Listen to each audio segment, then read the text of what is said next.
राष्ट्राय स्वाहा। हा देश दोन इझमवर चाललेला आहे, गांधीवाद आणि एक सावरकरवाद। एक गांधींची विचारसरणी आणि एक सावरकरांची विचारसरणी। एक सदैव सत्य आणि अहिंसेच्या मार्गाने जाणारी एक व्यक्ती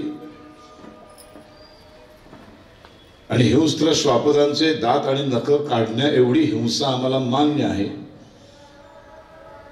असं म्हणणारे सावरकर, शस्त्राविण स्वातंत्र्य कोणा न मिळे असं म्हणणारे सावरकर, अशा दोन विचारसरणींवर हा देश उभा आहे। 78 वर्ष आपण गांधीजींच्या विचारांनी पुढे निघालो, इथपर्यंत देश आणून ठेवला। त्याचे किती भयानक दुष्परिणाम आपण भोगतो आहोत हे आपण सगळेजण पाहतो आहोत। हिंदुस्थान हा जगातला एकमेव असा देश आहे जो हिंदूंचा आहे। हिंदूंची हक्काची पृथ्वी तलावरची एकमेव भूमी म्हणजे हिंदुस्थान, म्हणजे भारत। जगातला एकमेव असा देश आहे जिथे हिंदू बहुसंख्येने राहतात। विश्वाच्या निर्मितीपासून हिंदू बहुसंख्य आहेत आणि तरी सुद्धा या देशामध्ये हिंदूंना आम्ही हिंदू आहोत आणि हे हिंदू राष्ट्र आहे असं म्हणणं धारिष्ट होत नाही, ही हिम्मत होत नाही। आम्ही हिंदू धर्म फॉलो करतो, आम्ही कट्टर हिंदुत्ववादी आहोत असं म्हणण्याचं धारिष्ट, हिम्मत आमच्या हिंदूंमध्ये नाही। ज्या देशामध्ये आपण बहुसंख्य आहोत त्या देशात सुद्धा जर ही हिम्मत नसेल तर मग परदेशात तुम्ही काय बोलणार? आपल्या देशात सुद्धा आपण गर्व से हम हिंदू है म्हणत नाही, घाबरतो। सावरकर म्हणायचे, जे देश इतिहास विसरतात त्यांचा भूगोल बिघडतो। आम्ही आज जे घाबरतोय, जो न्यूनगंड आहे आमच्या मनामध्ये जाहीरपणे आम्ही हिंदू आहोत हे सांगण्याचा, त्याला एकमेव कारण म्हणजे आम्ही आमचा इतिहास विसरलो नाही, जाणीवपूर्वक तुम्हाला तो सांगण्यात आला नाही। जाणीवपूर्वक तुमच्या शिक्षण पद्धतीमधून तो इतिहास गायब केला गेला। गल्लीपासून दिल्लीपर्यंत काँग्रेसचं सरकार असताना राष्ट्रीय चॅनलवरती, दूरदर्शनवरती ज्या माणसाने सिंधू नदीच्या पलीकडनं इथं येऊन या देशावरती आक्रमण केलं, भारतीय संस्कृतीचा नाश केला, हजारो लाखो आमच्या माता भगिनींची अब्रू लुटली, हजारो मंदिरं उद्ध्वस्त केली, त्या माणसाला नायक बनवणारी मालिका टिपू सुलतान डीडी नॅशनल टेलिकास्टवर दाखवली जाते। त्याला हिरो बनवलं जातं। सावरकर मात्र हिरो नसतात, टिळक मात्र हिरो नसतात, सुभाषचंद्र बोस मात्र हिरो नसतात, औरंगजेब हिरो असतो। औरंगजेबाची याच महाराष्ट्रात ज्या औरंगजेबाने माझ्या संभाजी महाराजांचा अनन्वित अत्याचार करून, छळ करून, क्रौर्याचं अत्युच्च शिखर गाठून माझ्या संभाजी महाराजांना टार मारलं, त्या औरंगजेबाची एक कबर याच महाराष्ट्रात, त्याच संभाजी महाराजांच्या महाराष्ट्रातल्या संभाजीनगर या जिल्ह्यामध्ये उभी करतात आणि तिथे निर्लज्ज आमचे राजकीय नेते फुलं व्हायला जातात। त्यांना कोणीच विरोध करत नाही, त्यांच्याबद्दल कोणीच बोलत नाही, पण सावरकर मात्र आमचे दुश्मन असतात। सावरकर चालत नाही आम्हाला, आम्हाला असुद्दीन ओवैसी चालतो, त्याचा अतिशय थर्ड तो भाऊ तो चालतो, 15 मिनिट पोलीस को हटवतो हे म्हणणारे आम्हाला चालतात। आमच्या जीवनामध्ये उत्कर्ष व्हावा म्हणून ज्या दलितांसाठी 1924 ते 1937 अख्खी आयुष्याची 13 वर्ष या हिंदू धर्मातल्या जातीच्या भिंती संपुष्टात आल्या पाहिजेत म्हणून अख्खं आयुष्याची 13 वर्ष पूर्णपणे बलिदान करणारे सावरकर आम्हाला चालत नाही। एक ब्राह्मण उभा राहतो, हिंदू धर्मातल्या जाती संपवण्यासाठी एक ब्राह्मण उभा राहतो, दलितांना हातात वेदमंत्र देण्यासाठी. 1929ला 20-22 दलित मुलांच्या मालवणमध्ये मुंजी घडवून त्यांच्या हातात वेदमंत्र देणारे सावरकर आहेत. त्याच दलितांना आता सावरकर दुश्मन वाटतात आणि मुसलमान जवळचे वाटायला लागले. ह्याच्यावर दुर्दैव नाही. विसरून गेलो आम्ही. पतित पावन मंदिर उभं केलं, विसरून गेलो आम्ही. 500 रत्नागिरी जिल्ह्यातल्या विहिरी एका माणसाने खुल्या केल्या दलितांसाठी, विसरून गेलो आम्ही. पण सावरकर सूर्य आहे. किती झाकायचा प्रयत्न केला, किती सूर्यावर थुंकण्याचा प्रयत्न केला, सूर्य तळपतच राहणार. गंमत आहे, एकमेव असा नेता या देशातला ज्या नेत्या गेल्यानंतर त्याच्या पाठीमागे त्याचा राजकीय पक्षच नाही. गांधीजींच्या पाठीमागे त्यांचा पक्ष आहे, ते गेल्यानंतरही आज पक्ष आहे. ते गेल्यानंतरही त्यांचे अनुयायी आहेत, त्यांचे कार्यकर्ते आहेत, त्यांची विचारसरणी जाहीरपणे मानणारी लाखो माणसं आहेत. त्यांच्या विरोधात बोललं, नथुराम गोडसेची भूमिका केली की लगेच माझ्या अंगावर येणारे, मला मारायला धडपडणारे सगळी माणसं या देशात आहेत. बाबासाहेब आंबेडकरांसारखा थोर सुपुत्र गेल्यानंतर त्यांची विचारसरणी घेऊन त्यांचा पक्ष पुढे नेणारे त्यांचे कार्यकर्ते आहेत. पण एकमेव सावरकर असा माणूस आहे की जे गेल्यानंतर त्यांचा पक्षही नाही आणि त्यांचे कार्यकर्तेही नाहीत आणि त्यांचे अनुयायी नाहीत. आणि तरी 58 वर्षानंतर, सावरकर गेल्याला 58 वर्ष झाले, तरी सुद्धा सावरकर नावाची दहशत मात्र या काँग्रेसच्या डोक्यात आहे. वा, याला मला आनंद आहे की 5 अक्षर दहशतवादी आहे. आज इथे मूर्ख मुलाला दिल्लीतल्या सावरकर दर 2 महिन्यांनी बोलावं लागतं. किती घाबरलेला आहे बघा. आणि तो सावरकरांना माफी बीर म्हणतो आणि स्वतः मात्र 25,000 रुपये देऊन जामीन अर्जावर सही करून जामीन मिळवतो. कोर्टात, भिवंडीच्या कोर्टात उभं राहायची पण त्याच्या हिंमत नाही. पार्श्व बघा, तो सावरकरांना माफी बीर म्हणतो. चौकीदार चोर आहे, सुप्रीम कोर्टातून माफी मागून आला. RSSचा संबंध होता, सुप्रीम कोर्टात जाऊन माफी मागून आला. तो सावरकरांना माफी बीर म्हणतो. तो म्हणतो, मैं सावरकर नाही, मैं गांधी हूं. हा, तू कुठला गांधी आलास? तू ऍफिडेव्हिट करून गांधी आडनाव मिळवलं श्री. मोहनदास करमचंद गांधी घराण्याचा याच्याशी काय संबंध आहे? काही संबंध नाही. केवळ त्या आडनावाचा यथेच्छ राजकीय फायदा घेण्यासाठी हे सगळे धंदे चालू आहेत. सावरकरांना नाव ठेवतोस तू?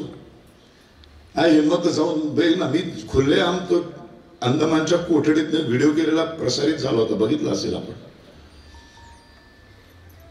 11 वर्ष सोड, 11 दिवस सोड, 11 तास या कोठडीत 7/11च्या बंद करून बस. मग कळेल, मग तुला आठवतील तुझी पित्र, मग कळेल तुला सावरकर या 5 अक्षरांची ताकद. काय बोलतो आपण, कोणाबद्दल बोलतो? खरं तर ना 2024 म्हणजे स्वतंत्र भारतातल्या एकाही स्वतंत्र भारतात जन्माला आलेल्या आपल्यापैकी कुणालाच त्या काळातल्या कुठल्याच महापुरुषाबद्दल घाणेरडं बोलण्याची आपली लायकी नाही आणि आपल्याला तो अधिकारही नाही. नथुराम गोडसेची 25 वर्ष भूमिका केली, पण मी गांधीजींबद्दल अवाक्षर कधी काढलं नाही, अपमानास्पद कधीच बोललो नाही. हा, मी जाहीरपणे नक्की सांगतो की गांधींचे काही विचार मला अजिबात पटत नाहीत. पण गांधीजींसारख्या एवढ्या मोठ्या व्यक्तिमत्वाला मी घाणेरड्या भाषेत नाही बोलू शकत. ते संस्कार नाहीत माझ्यावर. हे कुठले संस्कार आहेत? 22,000 पृष्ठांचं साहित्य, 10,000 ओव्यांचं महाकाव्य, 1910 ते 1924 आयुष्याची 14 वर्ष जेलमध्ये, काळ्या पाण्याची शिक्षा, त्याच्यानंतरची 13 वर्ष स्थानबद्धता, एकूण 27 वर्ष या राष्ट्राच्या स्वातंत्र्यासाठी एक बॅरिस्टर झालेला माणूस शिक्षा भोगतो.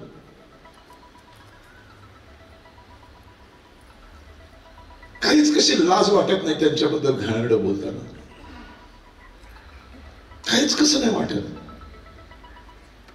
इतकी निर्लज्जपणाचा कळस गाठला सगळ्या राजकीय पुढाऱ्यांनी.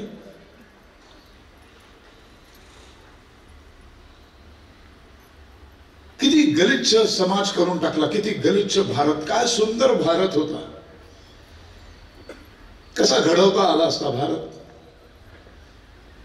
काय दूरदृष्टी होती तात्यारावांची.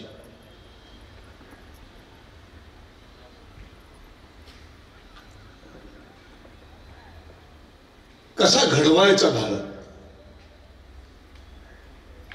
काय सूचना केल्यात पहिल्या पंतप्रधानांना. इतक्या लाखो वर्षानंतर एक राष्ट्र म्हणून उभं राहिलंय भारत नावाचं जगाच्या नकाशावरती. आता हा देश सुंदर आपल्याला घडवायचा आहे. पहिलं महायुद्ध, दुसऱ्या महायुद्धानंतर संपूर्ण जगाचं कंबरडच मोडलेलं आहे. आता कोणी कोणावर राज्य करण्याच्या परिस्थितीतच नाहीये. त्यामुळे आता आपल्याला कोणीतरी पारतंत्र्यात ढकलेल ही भीती बाळगायचं कारण नाही.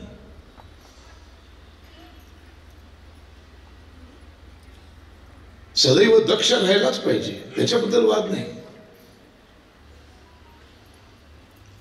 पण राष्ट्र जर घडवायचं असेल, आता हा देश जर घडवायचा असेल, तर या देशातल्या अंतर्गत सोयी सुविधांकडे पहिल्यांदा बघावं लागेल. कुठले राष्ट्र घडवायचं असेल तर त्या राष्ट्रातल्या समाजातले दोन घटक श्रीमंत आणि समृद्ध करावे लागतात. 1947 साली देश स्वतंत्र झाल्यानंतर आमच्या पहिल्या गुलाबाच्या फुलाला केलेल्या सूचना आहेत.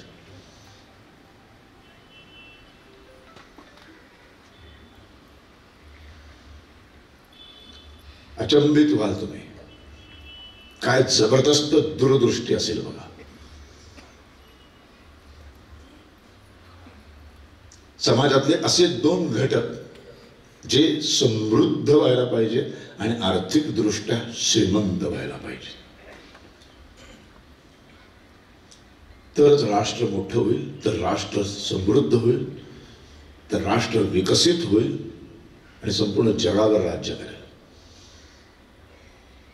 त्यातला पहिला घटक सुरक्षा व्यवस्थेत काम करणारी माणसं. दोन प्रकारची सुरक्षा असते, एक सीमेवरची सुरक्षा असते आणि एक अंतर्गत देशांतर्गत एक सुरक्षा व्यवस्था असते. आणि ह्याच्यामध्ये जी काम करणारी माणसं आहेत ती म्हणजे तिन्ही दलामध्ये काम करणारी आमचे सैनिक,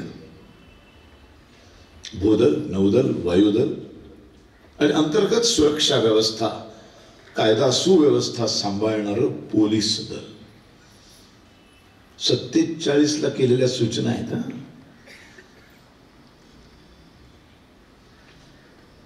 श्रीमंत व्हायला पाहिजे. श्रीमंत म्हणजे त्याचे पगार जबरदस्त असायला पाहिजे. पोलीस दलातल्या माणसाला अशा फॅसिलिटीज असायला पाहिजे की त्याला एक कोथिंबिरीची जुडी बाजीवाल्याकडनं घ्यावी फुकटात अशी इच्छाच होता कामा नये. एखाद्याला सिग्नल तोडल्यानंतर 2-5-10 रुपयात घेऊन सोडून द्यावं अशी त्याला इच्छाच होता कामा नये. असं त्या हवालदाराला, असं त्या पोलिसाला श्रीमंत करायला पाहिजे. काय दूरदृष्टी आहे बघा. याच्या पाठीमागचा अभ्यास बघा, याच्या पाठीमागचा इतिहासाचं ज्ञान बघा. माणसाचं काय संपूर्ण साहित्यामध्ये तात्यारावांच्या श्रीमंत म्हणजे आर्थिक दृष्ट्या श्रीमंत हे फार रेअरली वापरले. त्यांनी फार कमी वेळा हा शब्द वापरला, तर त्यांच्यासाठी आर्थिक दृष्ट्या श्रीमंतीला फार व्हॅल्यू नव्हती. पण या दोन घटकांच्या बाबतीत मात्र ते म्हणतात. आणि याला सगळ्यात महत्वाचं कारण म्हणजे जी ब्रिटिशांनी शिक्षण पद्धती राबवली, जी शिक्षण पद्धती फक्त गुलाम आणि कारकून बनवणारे कारखाने होते. स्वाभिमानाने ताठ मानेने जगाला शिकवणारी शिक्षण पद्धती आमच्याकडे कधीच नव्हती, आजही नाहीये, स्वातंत्र्यानंतर पण नाहीये. जी ब्रिटिशकालीन शिक्षण पद्धती आहे तीच आज शिकवली जाते. काही वेगळं आम्ही शिकवत नाही.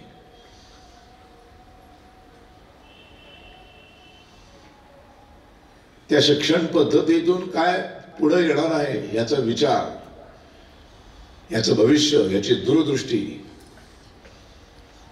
आणि म्हणून सावरकर म्हणतात की सुरक्षा व्यवस्थेत काम करणाऱ्या माणसांना उत्तम पगार असायला पाहिजे.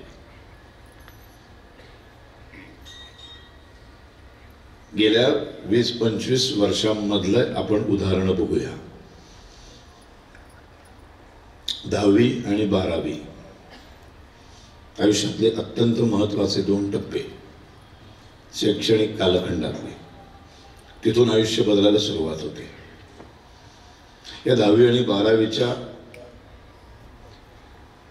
मेरिट लिस्ट मध्ये आलेल्या मुलांच्या मुलाखती पूर्वी आपण वर्तमानपत्रात वाचायचो. दूरदर्शन आल्यापासून आता आपण त्यांच्या घरात जाऊन त्यांचे व्हिडिओज बघतो. सगळ्यांना 90च्या पुढे मार्क मिळतात. मग त्यांच्या मुलाखती घेतल्या जातात. त्या मुलाखतीमध्ये त्यांना विचारलं जातं की भविष्यात काय व्हायचंय. माझ्या तरी पाण्यात नाही, तुम्ही एखाद्याला पाहिलं असेल तर मला माहित नाही, पण गेल्या 25 वर्षात 10वी-12वीच्या बोर्डात आलेल्या मुलांपैकी एकही मुलगा असं म्हणत नाही की मला पोलीस दलात भरती व्हायचंय. एकही मुलगा असं म्हणत नाही की मला वायुदलात, मला नौदलात भरती व्हायचंय, मला मिलिटरीत भरती व्हायचंय, मला सैनिक व्हायचंय, मला देशासाठी सीमेवर जाऊन लढायचंय, मला एक अतिशय उत्तम प्रामाणिक इन्स्पेक्टर व्हायचंय. पाहिलेत कधी? सगळ्यांनाच कॉम्प्युटर इंजिनियर व्हायचं असतं. सर्वांनाच काय काय काय काय वेगवेगळ्या पद्धतीनं. हे सगळं कशामुळे घडलं? 10वी-12वीच्या विद्यार्थी आणि त्यांच्या पालकांना गाईड करण्यासाठी हल्ली शाळा आणि महाविद्यालयांमध्ये असे काही लोक बोलवले जातात, करिअर गाईड म्हणून. म्हणजे 10वीला बसलेली पोरं, त्यांचे पालक, 12वीची मुलं आणि त्यांचे पालक, त्यांना बोलवलं जातं शाळा कॉलेजमध्ये. आणि एका माणूस असतो, तो त्याला ज्ञान असतं त्यातलं. तर माझा मुलगा जेव्हा 10वीमध्ये होता तेव्हा त्याच्याही शाळेतनं निरोप आला की तुम्ही पालकांनी एक कोणतरी आई किंवा बाबाला घेऊन शाळेत या. तर मी म्हटलं माझ्या मुलाला तू नकोच येऊस, मी एकटा जाऊन बघतो आधी काय आहे ते भानगड. मी जाऊन बसलो आणि त्याचे चांगले सूट बीट घातलेले गृहस्थ होते, छान इंग्लिश बोलत होते. आपण इंग्लिश बोलल्याशिवाय आपण हुशार आहोत हे पटतच नाही ना लोकांना. त्यामुळे त्यांनी इंग्रजीमध्ये सांगितलं की 10वी नंतर 116 मार्ग आहेत मोठं होण्याचे, करिअरचे. तर मी पण हडबडलो, कारण आमच्या पिढीपर्यंत एक 3-4च मार्ग होते. म्हटलं क्या बात आहे, पोरं लकी आहे ती, 116 मार्ग आहेत. मग त्यांनी सांगायला सुरुवात केली की 10वी नंतर तुम्ही जर कॉमर्सला गेलात आणि जर 2 वर्ष 11वी-12वी केल्यानंतर एक अमुक असा पद्धतीचा एक कोर्स आहे आणि त्या कोर्समध्ये गेल्यानंतर 3 वर्षाची एक डिग्री आहे. ती डिग्री घेतली की तुम्हाला साधारण वर्षाला 8 ते 10 लाखाचं पॅकेज असलेली एक नोकरी मिळून जाईल. मग त्यांनी दुसरा एक मार्ग सांगितला की तुम्ही सायन्सला जर एवढे टक्के मार्क मिळाले फिजिक्स, केमिस्ट्री, मॅथ्समध्ये, तर तुम्हाला BSc नंतर 1 वर्षाचा हैदराबादला जाऊन एक कोर्स आहे. त्या कोर्स जर तुम्ही पूर्ण यशस्वी केलात तर तुम्हाला साधारण 12 ते 15 लाखाचं वर्षाला पॅकेज अशा पद्धतीची चांगली नोकरी मिळू शकेल. तुम्ही अमुक केलं तर तुम्हाला 17 ते 18 लाखाचं पॅकेज प्लस परदेशामध्ये नोकरीची संधी मिळेल. असं करत करत करत करत ते 112 का 116 मार्ग त्या माणसाने सांगितले. मग माझ्या लक्षात आलं की मार्ग जरी 116 असले तरी सगळे 116 मार्ग शेवटी एकाच चौकात येऊन मिळतात. त्या चौकामध्ये फक्त एवढंच शेवट आहे त्याचा की वर्षाला किती लाखाचं पॅकेज. फरक फक्त तोच आहे. कुठल्याही मार्गाने गेलात शेवटी वर्षाला पॅकेज किती, 8-10 लाखाचं, 12-15 लाखाचं, 20-22 लाखाचं परदेशात जाण्याची संधी. ही आमची शिक्षण पद्धती आहे. ह्याच्यात देशप्रेम, राष्ट्रप्रेम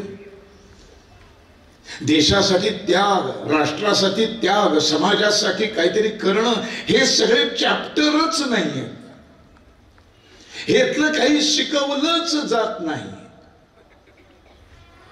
आणि असं साधारण 1818 म्हणजे पेशवाई संपल्यानंतर ब्रिटिशांनी संपूर्ण देश काबीज केल्यानंतर ज्या ब्रिटिशांनी जी शिक्षण पद्धती राबवली, त्या शिक्षण पद्धतीचं अंतिम ध्येय काय आहे तर सर्वात जास्त पॅकेज कसं मिळेल. 15 ऑगस्ट 47 सालानंतर ब्रिटिश गेले. ब्रिटिशांबरोबर त्यांची शिक्षण पद्धती समुद्रात बुडवा असं तात्याराव सांगत होते, पण आमच्या गुलाबाच्या फुलाला त्यात काडीचा इंटरेस्ट नव्हता.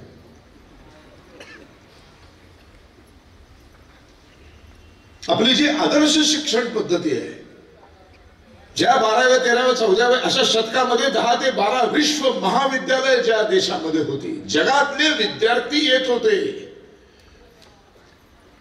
जगाला ज्ञान विज्ञान देणारी एक संस्कृती, जगाला ज्ञान विज्ञान देणारी अभ्यासिका जिथे शिकवली जात होती, अशी गुरुकुल शिक्षण पद्धती होती. सावरकर ओरडून ओरडून सांगत होते की 47 साली ब्रिटिश गेले, ब्रिटिशांबरोबर त्यांचं सगळंच जाऊ दे आणि आपले वैभव पुन्हा आणा. ते वैभव पुन्हा आणा, तिथे सर्वांगीण विकास होऊन मुलगा तयार होतो. ही शिक्षण पद्धती बदलली पाहिजे. ब्रिटिशांनी त्यांच्या स्वार्थासाठी, त्यांचा हेतू योग्य होता, त्यांच्यासाठी त्यांच्या अँगलनी काही चुकीचं नाही. त्यांना आलेला कार्य करणारा माणूसच नको होता. त्यांना सगळे गुलाम हवे होते. जेव्हा माझा बाप, माझा आजोबा, माझा पणजोबा यांनी आयुष्यात कुठलंही कर्तृत्वच गाजवलेलं नाहीये असं जर मला लहानपणापासून सतत सांगण्यात आलं, माझ्या पोंक्षे घराण्यातल्या एकाही पिढीने काहीही केलेलं नाही असं जेव्हा मला सांगण्यात येतं, तेव्हा पोंक्षे असण्याचा मला शून्य अभिमान असतो. पण जेव्हा मला असं सांगण्यात येतं की माझ्या वडिलांनी एवढं एवढं कार्य केलेलं आहे, माझ्या आजोबांनी असं असं केलेलं आहे, माझे पणजोबा तर छत्रपती शिवाजी महाराजांबरोबर लढायला होते, 3 किल्ले जिंकण्याच्या याच्यामध्ये त्यांचाही थोडासा वाटा होता, हे सांगितल्यानंतर मला अभिमान वाटायला लागतो. अच्छा, त्यांचा मी पणतू आहे, अच्छा त्यांचा नातू आहे मी, ओके. पण हा सगळा गौरवशाली इतिहास सगळ्या भारतीयांपासून दूर करण्याचं एक भयंकर घाणेरडं कटकारस्थान ब्रिटिशांनी रचलं. सावरकर म्हणतात, एखादं राष्ट्र जर संपवायचं असेल तर राष्ट्राची भाषा संपवायची. भाषा संपली की संस्कृती संपते, संस्कृती संपली की धर्म संपतो, आणि धर्म संपला की राष्ट्र आपोआप संपतो. तुम्हाला अभिमान वाटावा, तुम्हाला गौरव वाटावा, सनातन हिंदू संस्कृतीचा, धर्माचा, देशाचा गौरव वाटावा, असा गौरवशाली इतिहास, विजयाचा इतिहास शिकवायचाच नाही.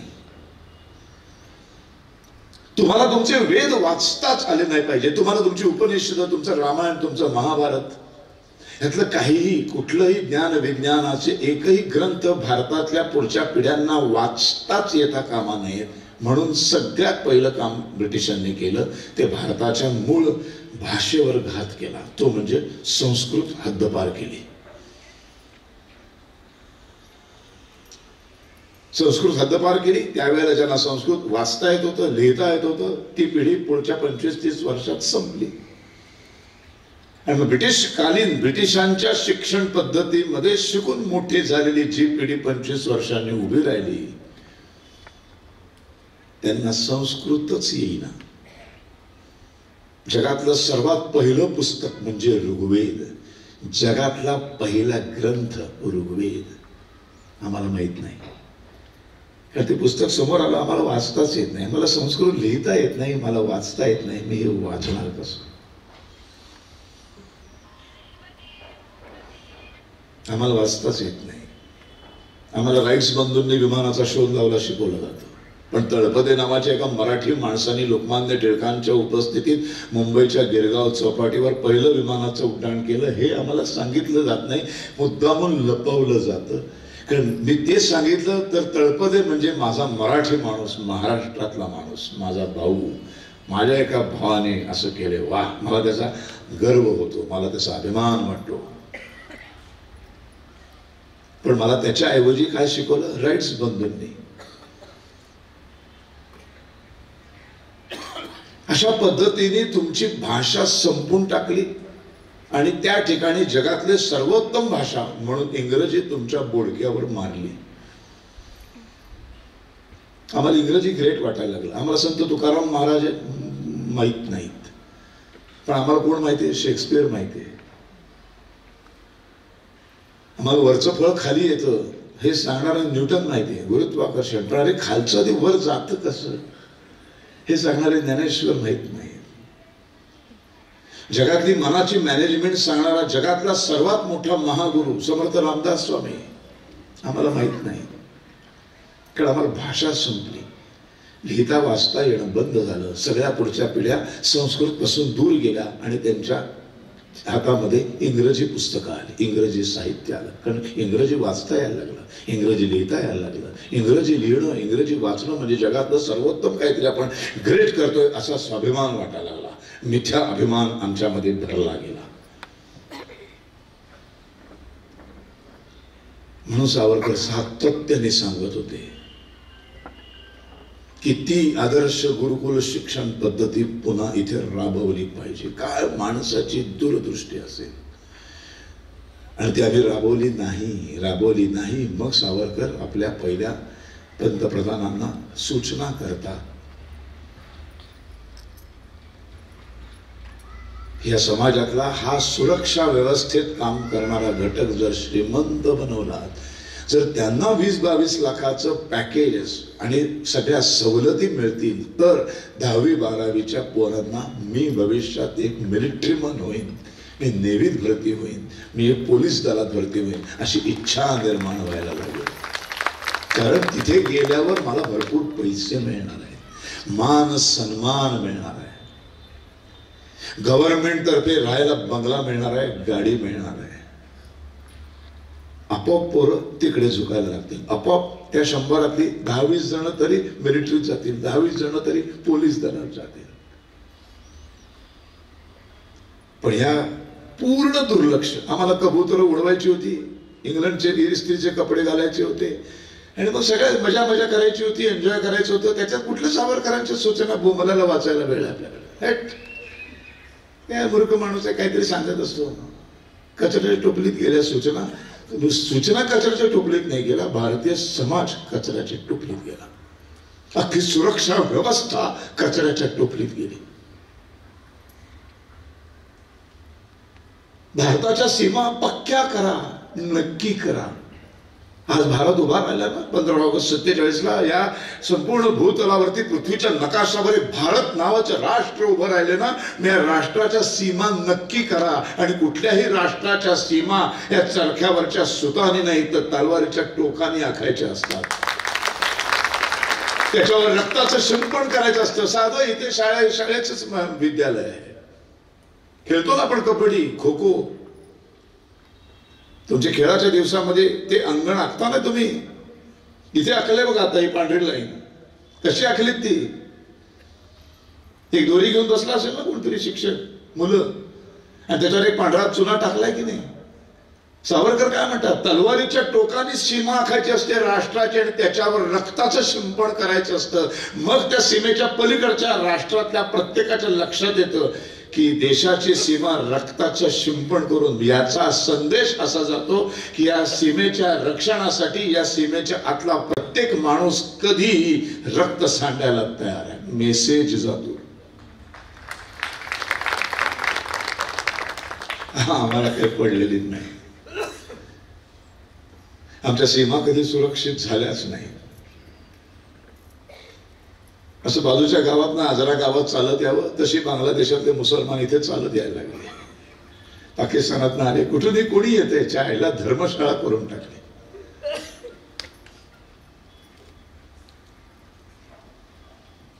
ती धर्मशाळा आहे ना ती बोडक्यावर बसली आपल्या. सावरकर ऐकले नाहीत ना की देशाचं असंच नुकसान होणार. बस काय माणसाची काय म्हणजे काय थिंकिंग असेल, काय व्ह्यूज असतील बघा. साधं 2 आई वडील, आजी आजोबा, 2-3 मुलं, एक 5-7 माणसांचं कुटुंब असलेलं एक कुटुंब जेव्हा नवीन घर घेतं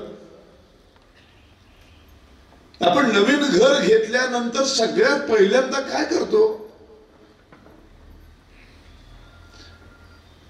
एक नवीन घर बांधलं तुम्ही, नवीन घर बांधल्या सगळ्यात पहिल्यांदा काय करतो? आपले सोफे आणतो, रंग लावायला सुरू करतो? नाही. माणसं किती राहणार असतात? आता तर 2 आणि 3च, पण तेव्हा निदान 5-7 माणसं तरी होती घराघरातून. पण 5-7च माणसं, 10 माणसं, एक 7-8-10 माणसांच्या कुटुंबासाठी एखादं नवीन घर घेतलं की त्या घरातली पहिली गोष्ट तो घराचा मालक काय करत होता तर भिंती मजबूत करत होता. आपण आज फ्लॅट विकत घेतला, फ्लॅट विकत घेतल्यावर आपण पहिल्यांदा काय करतो? बिल्डरने दरवाजा बांधलेला असतो, बिल्डरने एक कुलूप आणून लावलेलं असतं, बिल्डरने त्या दरवाजाच्या बाहेर एक सेफ्टी डोअर पण लावलेला असतो, लोखंडाचा दरवाजा. पण आपला त्याच्यावर विश्वास नसतो. बिल्डरने लावलेली कुलपं काढून टाकतो, बिल्डरने लावलेला लॅच आपण बदलतो. आपलं स्वतःचं एक महागातलं परवडत नाही खिशाला, आपण महागातलं कुलूप आणतो. अभिमानाने मित्राला सांगतो, हे मोठं हल्ली मस्त निघालंय, असं 3 वेळा असं करायला लागतं, मग 4थ्यांदा असं केल्यावर उघडतं. असं फार अभिमानाने सांगतो. का? माणसं किती राहणार आहेत? 5-7च. पण त्यांच्या सुरक्षेची जबाबदारी पहिली घेत असतो, काळजी घेत असतो. एवढंच काम करून थांबत नाही. सगळ्या खिडक्यांच्या बाहेर एक लोखंडी असं ग्रिल बसवतो. नुसतं ग्रिल बसून थांबत नाही. एक डास एवढासा मच्छर, तो काय आपलं वाकडं करणार आहे, पण तोही येऊ नये म्हणून त्याच्यासाठी एक जाळी बसवतो. किती बघा, 7 ते 8च माणसं घरामध्ये राहणार आहेत. त्या 7-8 माणसांच्या घरासाठी इतकी सुरक्षा व्यवस्था त्या घरातला मुख्य पुरुष घेत असतो.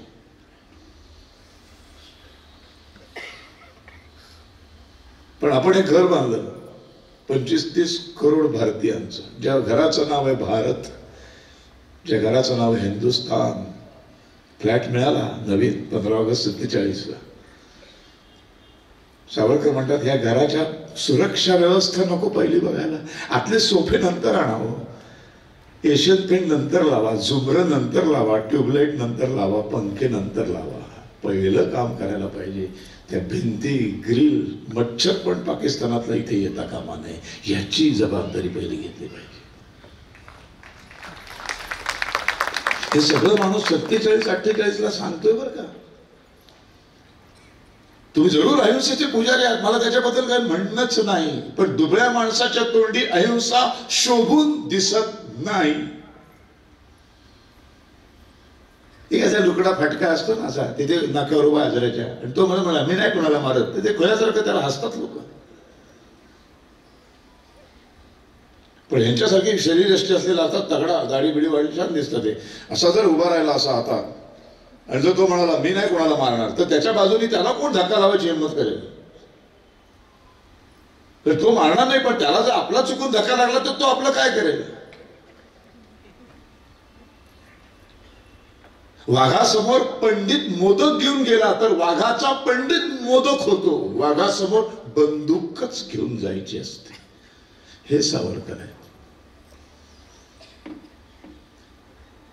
हिंस्त्र श्वापदाचे दात आणि नख काढण्या एवढी हिंसा मला मान्य आहे. श्वापदाला मारायची गरज नसते. वाघ दात जर काढून टाकले आणि वाघाची नख काढली तर वाघ तुम्हाला काही नाही करू शकत. त्याची ती शस्त्र आहेत. शत्रूला मारायची गरज नाही, शत्रूला निशस्त्र करण्याची गरज आहे. आणि मग शस्त्रूला निशस्त्र करायचं असेल तर आपल्या हातात शस्त्र लागतो. एका गावावर थप्पड मारली तर दुसरा गाल पुढे करायचा. सावरकर म्हणतात गांधीजींना की एक मान कापल्यावर पुढे करायला दुसरी मानच नाहीये बापू, म्हणून माझी मान कापणार हे माझ्या लक्षात येतं. त्यावेळेला तो कापायच्या आधी त्याची मान कापणार हे मला नाईलाज होतो. माझा मी जो क्रांतिकारक झालो ना, मी जे हातात शस्त्र घेतलेत ना, बॉम्ब घेतलाय, चॉईस म्हणून नाही, गंमत म्हणून नाही, नाईलाज म्हणून. लढाई कोणाबरोबर आहे त्यांच्याबरोबर असंच लढावं लागतं. शस्त्रधारी एखाद्या माणसासमोर निशस्त्र आणि अहिंसात कामीच येत नाही, चालणारच नाही. मला गौतम बुद्ध प्रचंड प्रिय आहेत. मी कुठल्याही क्षणी बुद्धमय व्हायला तयार आहे. पण कधी जेव्हा शेवटचा माणूस बुद्धमय होईल तेव्हा. राजाला निशस्त्र होण्याचा अधिकार नाही. राजाला अहिंसक होण्याचा अधिकार नाही. राजा कोणाला म्हणतो आपण? जो प्रजेचं रक्षण करतो तो राजा. प्रजेचं रक्षण करणारा राजा जर निशस्त्र उभा राहिला तर प्रजेला कसा विश्वास बसेल? हा राजा निशस्त्र राजा आमचं संरक्षण कसं करणार? राजाला जर बुद्ध व्हायचं असेल, राजाला जर अहिंसक व्हायचं असेल, त्याला पहिल्यांदा राजपद सोडावं लागेल. राजपदावर राहून मी नाही म्हणता येणार. तुम्हाला अलाउडच नाहीये, तुम्हाला तो अधिकारच नाहीये. पण सावरकरांच्या प्रत्येक वाक्याचा घाणेरडाच अर्थ काढायचा आणि बुद्धांच्या विरोधात होते. सावरकर कधीच नव्हते, अतिशय प्रिय होते त्यांना गौतम बुद्ध. पण राजा एखादा बौद्ध भिक्षुक व्हायला निघाला तर सावरकरांचा विरोध आहे. तू हो, उद्या मोदी जर म्हणाले की मी आता बौद्ध भिक्षुक होणार तर त्यांनी अवश्य व्हावं, ते चांगलीच गोष्ट आहे. पण त्यांनी त्याच्या आधीच्या क्षणी पंतप्रधान पदाचा राजीनामा द्यायला पाहिजे, तरच त्यांना बौद्ध भिक्षुक होण्याचा अधिकार आहे. कारण बौद्ध भिक्षुक झाला की सगळी शस्त्र टाकली, सगळं टाकलं, सगळ्याचा त्याग करावा लागतो, संन्यासी व्हावं लागतं, साधू व्हावं लागतं.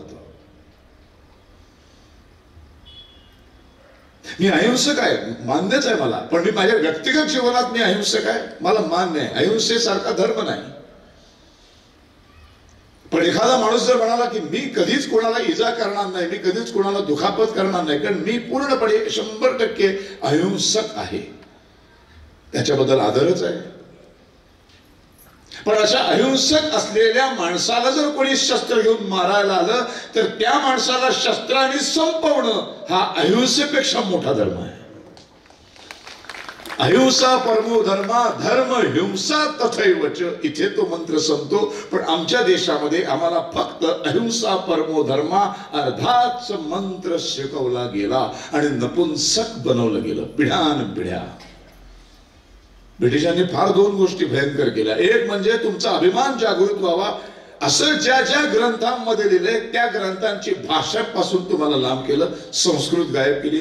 तुम्ही सगळे असे झालात की तुम्हाला असं वाटायला लागलं की माझ्या देशा एवढा जगात अतिशय थर्ड क्लास आणि गावंढळ आणि भंगार असं जगात कुठला देशच नाही, अशी मानसिकता तयार झाली आमची. आणि इंग्रजी, हो हो, इंग्रजी म्हणजे जबरदस्त, इंग्रजी म्हणजे स्वामी, इंग्रजी साहित्य, हो हो, इंग्रजातले युरोपातले इंग्लिश बोलणारे सगळे साहित्यिक मोठे. नेपोलियन मोठा, आइन्स्टाईन मोठा, अलेक्झांडर मोठा, सिकंदर मोठा. छत्रपती शिवाजी महाराज मोठे नाही. ते गुलाबाच्या फुलाने पुस्तक लिहिलं भारत देखोश, त्यात आमचे छत्रपती शिवाजी महाराजांबद्दल लिहिले, वाट चुकलेला देशभक्त. त्रास होत नाही? एरवी मोठे बोलता ना तुम्ही शिवाजी महाराजांचे आम्ही भक्त, काँग्रेसवाले बोलतात ना. तुमचाच माणूस आहे ना जवाहर, त्यांनीच लिहिलं ना पुस्तक, त्याच्यात त्यांनीच शिवाजी महाराजांचं वर्णन आहे. वाट चुकलेला देशभक्त. का वाट चुकलेला? हातात शस्त्र घेतलं म्हणून. सावरकर म्हणतात अहो अहिंसेसारखा धर्म, पण अहिंसेच्या रक्षणासाठी हातामध्ये शस्त्र घ्यायचं भान प्रभू श्रीरामाला पण होतं, श्रीकृष्णाला होतं, छत्रपती शिवाजी महाराजांना होतं, छत्रपती संभाजी महाराजांना होतं.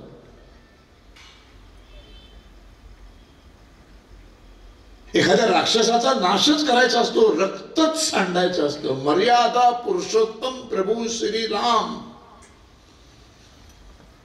जगातल्या सर्व मर्यादांचं काटेकोर पालन करणारा असा एक राष्ट्रपुरुष श्रीराम. राजा कसा असावा, एक मुलगा कसा असावा, भाऊ कसा असावा, मित्र कसा असावा, गुरु कसा असावा, शिष्य कसा असावा, नवरा कसा असावा, प्रत्येक गोष्टीमध्ये त्या चौकटीत राहून काम करणारा माणूस. त्यांनी सुद्धा रावणाला संपवण्यासाठी हातात शस्त्र घेतलं, उपोषणाला नाही बसला. सीतेला पळवून दिले पण लंकेच्या बाहेर असं सांगितलं नाही हनुमंताला आणि सुग्रीवाला, चला एक व्यासपीठ टाका. त्या रावणाच्या आतला माणूस जागा होईपर्यंत आपण उपोषण करू म्हणून आमचे रामभाऊ बसले नाही. लढायला गेले, युद्ध पुकारलं. शेवटच्या क्षणापर्यंत मर्यादा पुरुषोत्तम असल्यामुळं आणि हिंदूंच्या मुळातच रक्तामध्ये अहिंसा आणि सहिष्णुता इतकी भिनलेली असल्यामुळं आदल्या दिवसापर्यंत रावणाबरोबर युद्ध टाळण्यासाठी सगळे प्रकारचे प्रयत्न करून थकले. बासी आता उद्याचा सूर्योदय, युद्ध होणार, पर्याय नाही. धर्म हिंसा तथैवच. त्या जगातल्या सर्वोत्तम अहिंसा धर्माच्या रक्षणासाठी प्रभू श्रीरामांनी हातात शस्त्र उगारलं, रावणाचा वध केला, रक्त सांडलं, हिंसा घडवली.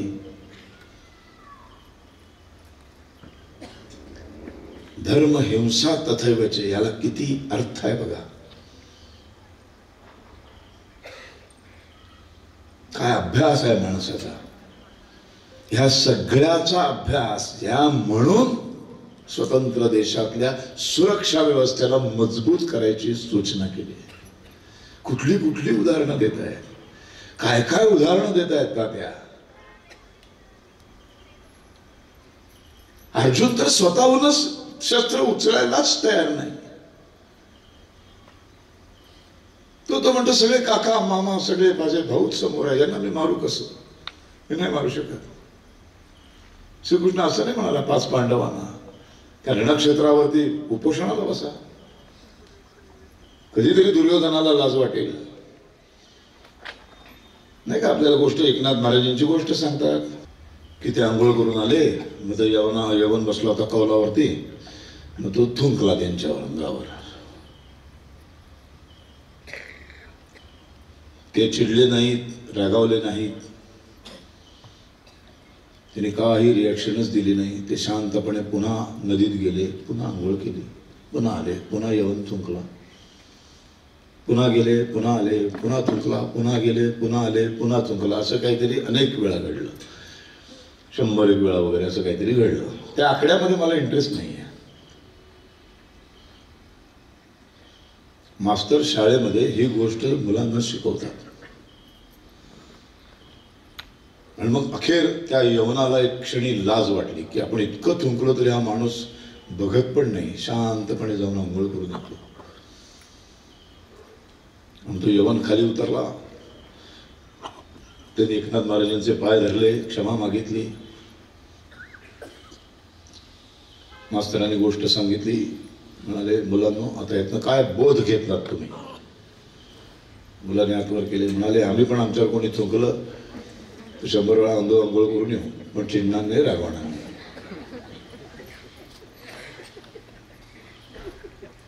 कशी तुमची मानसिकता बनवली जाते बघा. समोरचा कसा का वागेना, त्याच्यात पण एक चांगला माणूस आहे. तो त्याच्यातला चांगला माणूस जागा होईपर्यंत माझं कितीही अतोनात नुकसान झालं तरी चालेल,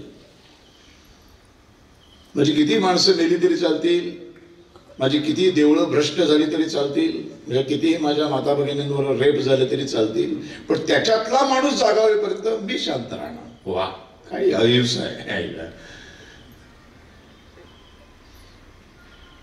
सगळ्या मुलांनी त्यांना झालेला बोध. एकच मुलगा गप्प बसला होता, त्याचं डोकं फिरलं होतं. त्याला विचारलं तू काहीच बोलत नाहीस, त्याने सगळे मूर्ख आहेत, काय बोलतोस. मग काय मास्तर तुम्हाला तरी काय कळते म्हणाले, कसल्या गोष्टी सांगता, मग तुझं काय म्हणणं आहे सांगतो ना म्हणाले. बघा आता ऐका, एकनाथ महाराज चिडले नाहीत, एकनाथ महाराज रागावले नाहीत, एकनाथ महाराजांनी शिवीगाळी केली नाही, एकनाथ महाराज त्याला काही बोलले नाहीत, कारण एकनाथ महाराजांनी षड रिपूंवरती विजय मिळवलेला होता. ते साधू होते, ते संत होते. मोहमाया मदमत्सर याच्या सगळ्यांवर जेव्हा विजय मिळवतो आणि माणूस स्थितप्रज्ञ अवस्थेला पोचतो, आनंदही नाही, दुःखही नाही, राग नाही, चीड नाही, सगळ्याच्या पलीकडे जेव्हा माणूस जातो तेव्हा तो संत पदाला पोचतो. षड रिपू धुतले जातात तेव्हा त्याचा साधू होतो.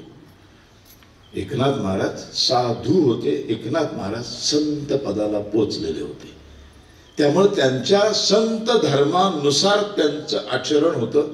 न चिडणं, न रागावणं, काही न बोलता सतत जाऊन आंघोळ करून येणं.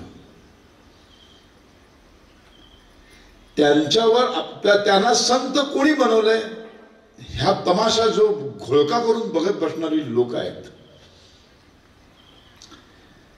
ज्यांच्या नजरेसमोर त्यांच्या संतांवर की यमन थुंकतोय थुंकतोय थुंकतोय, हे बघणारा जो समाज आहे तो तर संत नाहीये ना. त्यांचे षडरिपू जागृत आहेत, त्यांना राग येतोय, त्यांना चीड येते, त्यांचं डोकं सणकतं, याचं सगळं बघणाऱ्या घोळक्याचं तर आहे ना, होतंय ना. मग जेव्हा पहिल्यांदाच यवन यांनी निर्माण केलेल्या संता पदावर ज्याने बसवलंय, ज्या समाजाने, त्या समाजासमोर आपल्या संतांवर जेव्हा एक यवन पहिल्यांदा थुंकला, त्याच क्षणी त्या समुदायाने त्या यवनाला खाली काढून बडवला का नाही? पुढचे 100 वेळा थुंकण्याचा प्रश्नच आला नसता. यातनं मी हा बोध घेतला. हे उत्तर देणाऱ्या मुलाचं नाव होतं विनायक दामोदर सावरकर.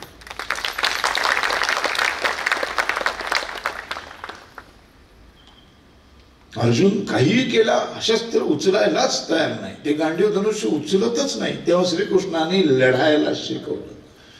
ज्या श्रीकृष्णाला आपण भगवंत म्हणतो, आपला देव मानतो, ज्या श्रीकृष्णाने रणांगणावर जे जे करायला सांगितलं, ती जी प्रकट झाली ती भगवद्गीता, तो हिंदूंचा धर्मग्रंथ म्हटला जातो. त्या श्रीकृष्णाने उपोषणाला बसायला शिकवलं नाही. दुर्योधन दुःशासनाच्या आतला माणूस जागा होईपर्यंत वाढ बघ असं तो म्हणाला नाही.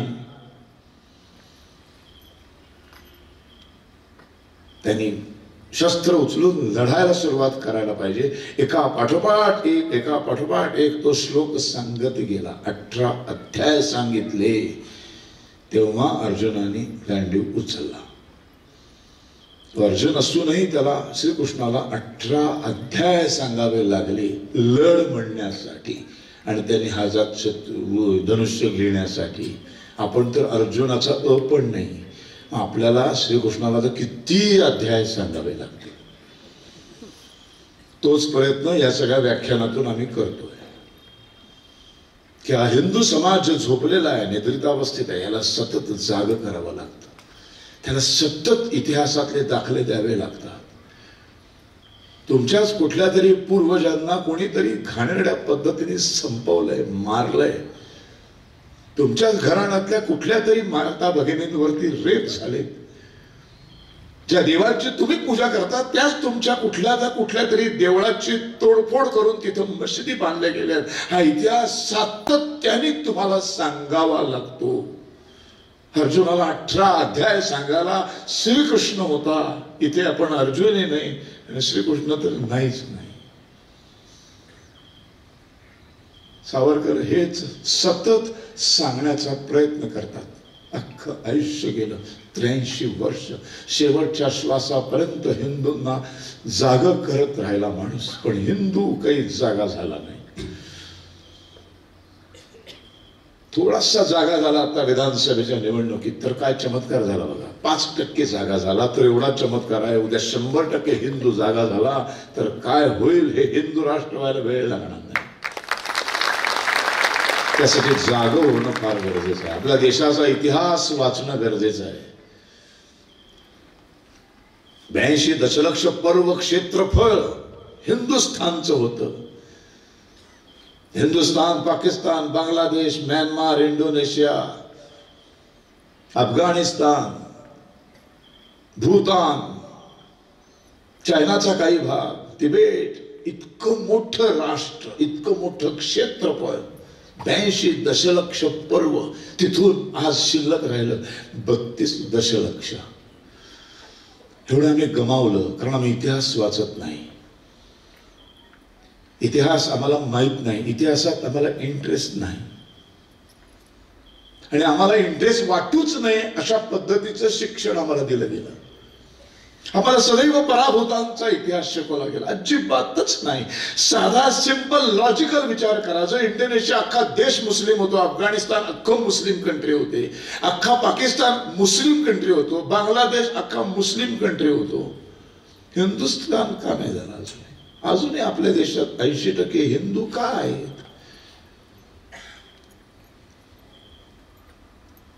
सतत हरतच होतो का आपण?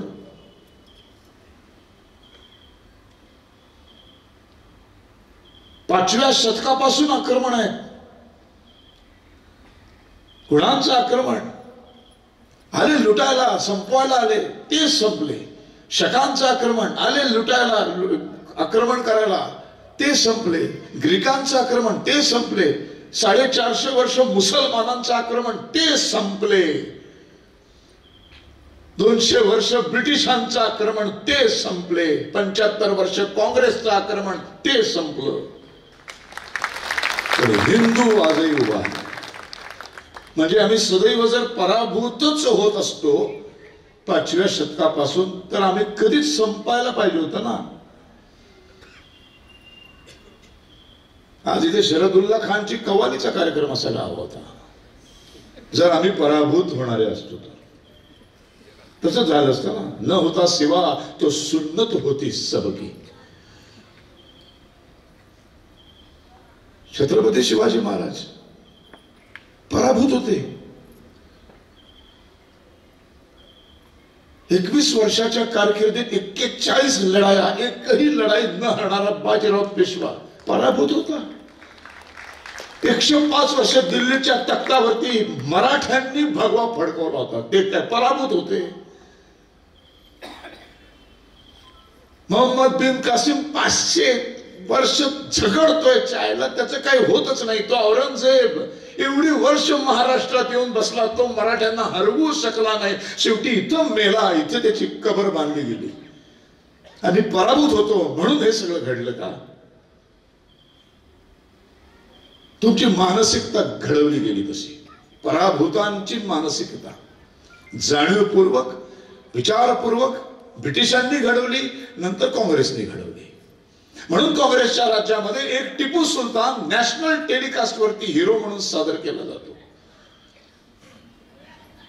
76-77 वर्ष ज्या महाराष्ट्रातल्या आमच्या शंभू राजांचा अनन्वित अत्याचार करून ज्या माणसाने आमच्या शंभू राजांना मारलं, केवळ तो इस्लामचा स्वीकार करत नाही म्हणून त्या औरंगजेबाची इथल्या संभाजीनगर मध्ये एक कबर असते आणि आमचे राजकीय नेते जाऊन तिथे फुलं वाहतात.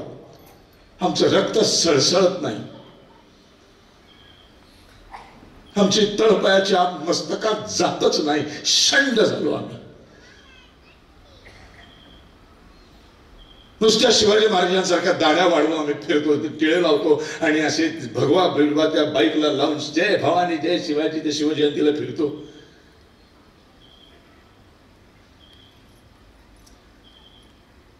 त्यांनी होत नाही हो काही.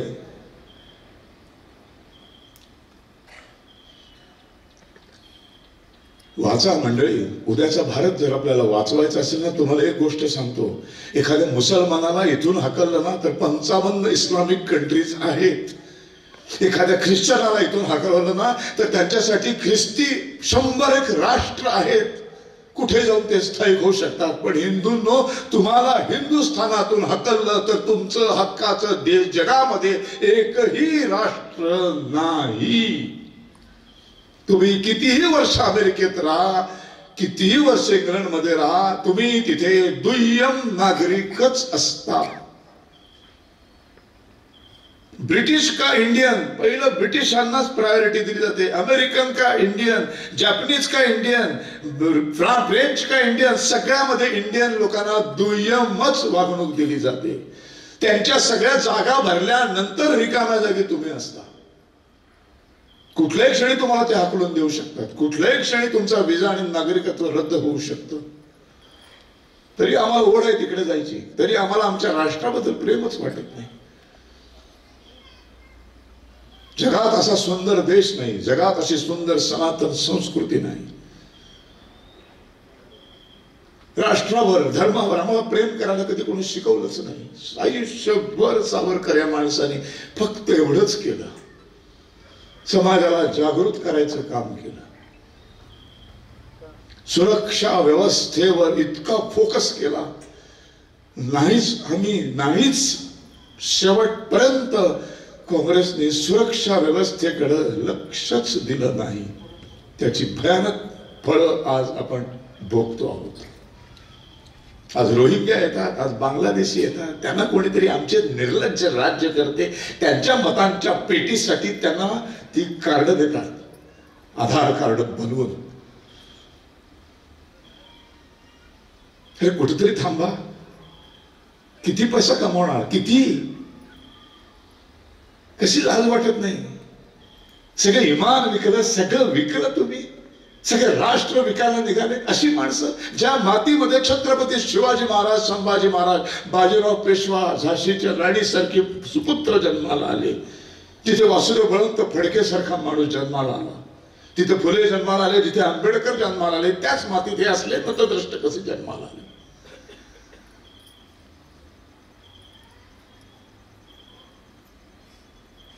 कधी होणार हे सगळं? कधी सावरकर कळणार आम्हाला? कधी आमच्या मनामध्ये ते दिव्य राष्ट्रप्रेम जागृत होणार? त्रास होतो, भयानक त्रास होतो. म्हणून गावोगाव फिरत नाही, बोंबलं फिरत असतो. यातना होतात, संघटितच नाही. आम्ही कोण? तो ब्राह्मण, हा कोण? तो काय ओबीसी, तो कोण एससी, तो एसटी, तो कोण गवळी, तो तिच्या आईला, याच्यातच अडकलो आम्ही. ते मराठी ओबीसी देणार तर ओबीसी मराठ्यांच्या विरोधात उभे. अरे अरे अरे कुठं घेऊन चाललोय आपण? येऊ दे की सगळंच एकत्र येऊया की. नकोच ना त्या जाती भिंती संपून टाकूया. 1924 ते 37 13 वर्ष सावरकर नावाचा माणूस या हिंदू धर्मातल्या या जाती संपवण्यासाठी अथक प्रयत्न करत होता. इमॅजिन करा, कल्पना करा, 1924 बरोबर 100 वर्षापूर्वीचा महाराष्ट्र डोळ्यासमोर आणा. किती भयानक असेल. एक कोकणस्थ ब्राह्मण माणूस एका भंगीवाड्यात गेला, एका महारवाड्यात गेला, एका तेलाच्या वाड्यात गेला, एका तांबोळ्याच्या वाड्यात गेला, एका चांभार महारात गेला. तिथे गेला, त्यांना एकत्रित केलं, त्यांच्यासमोर बोलायला सुरुवात केली, त्यांचं मत परिवर्तन करायचं काम सुरू केलं. अहो ब्राह्मण, क्षत्रिय, वैश्य फारच वेगळे. तुमची आजही ही परिस्थिती आहे. आज एक ओबीसी मराठ्यांना घ्यायला तयार नाही. ह्याच्यात तर ब्राह्मण येत नाही, ह्याच्यात तर मनू येत नाही. तिन्ही तांबोळ्याबरोबर बसायला तयार नाही, महार कुंभाराबरोबर बसायला नाही. अरे ही 100 वर्षापूर्वीच्या महाराष्ट्राची भयानक परिस्थिती. हे बदलायला निघाला एक माणूस, एक ब्राह्मण माणूस. तर हे बदलायला निघाला, पण सजातीय ब्राह्मणांनी त्याला गाडीत टाकलं. ज्यांच्यासाठी आयुष्य झटत होता त्यांनी त्याला त्यांचा मानलाच नाही. ना तो ब्राह्मणांचा झाला, ना तो दलितांचा झाला, मधल्या मध्येच लटकला. काय दुर्दैव असेल.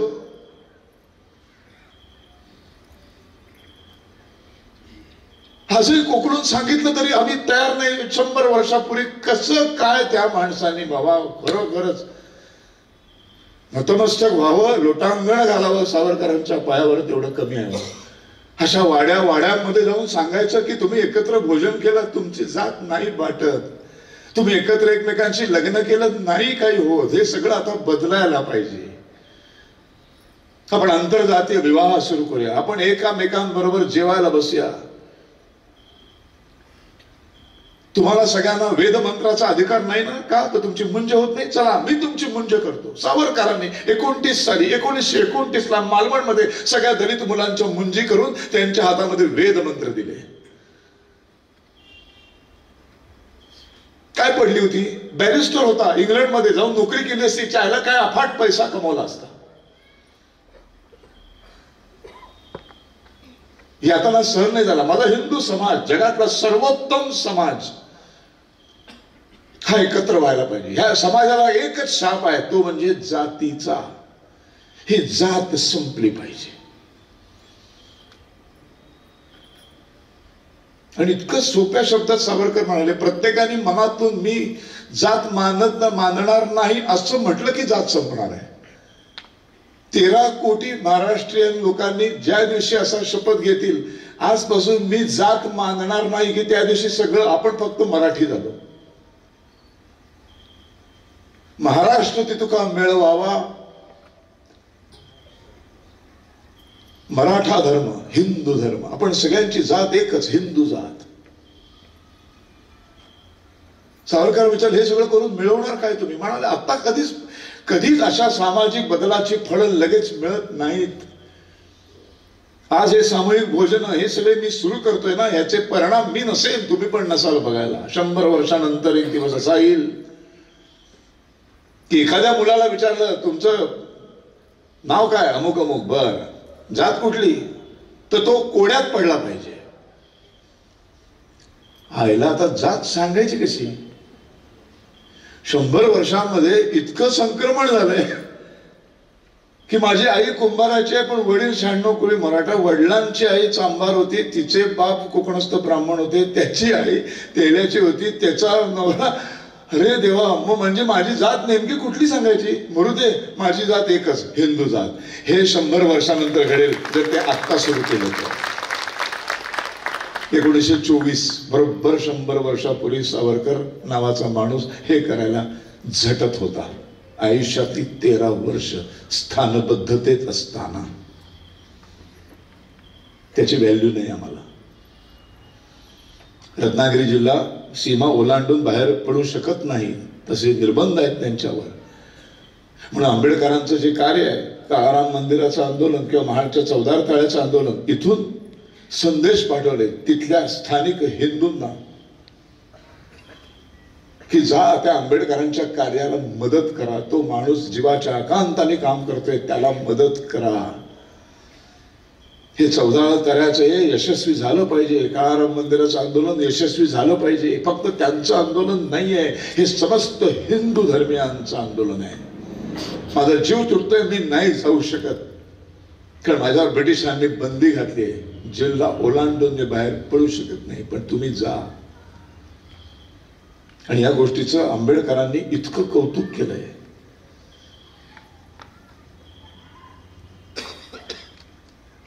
पतित पावन मंदिर नाही तुम्हाला मंदिरामध्ये प्रवेश? चला आपणच एक मंदिर बांधूया. एक मंदिर बांधलं.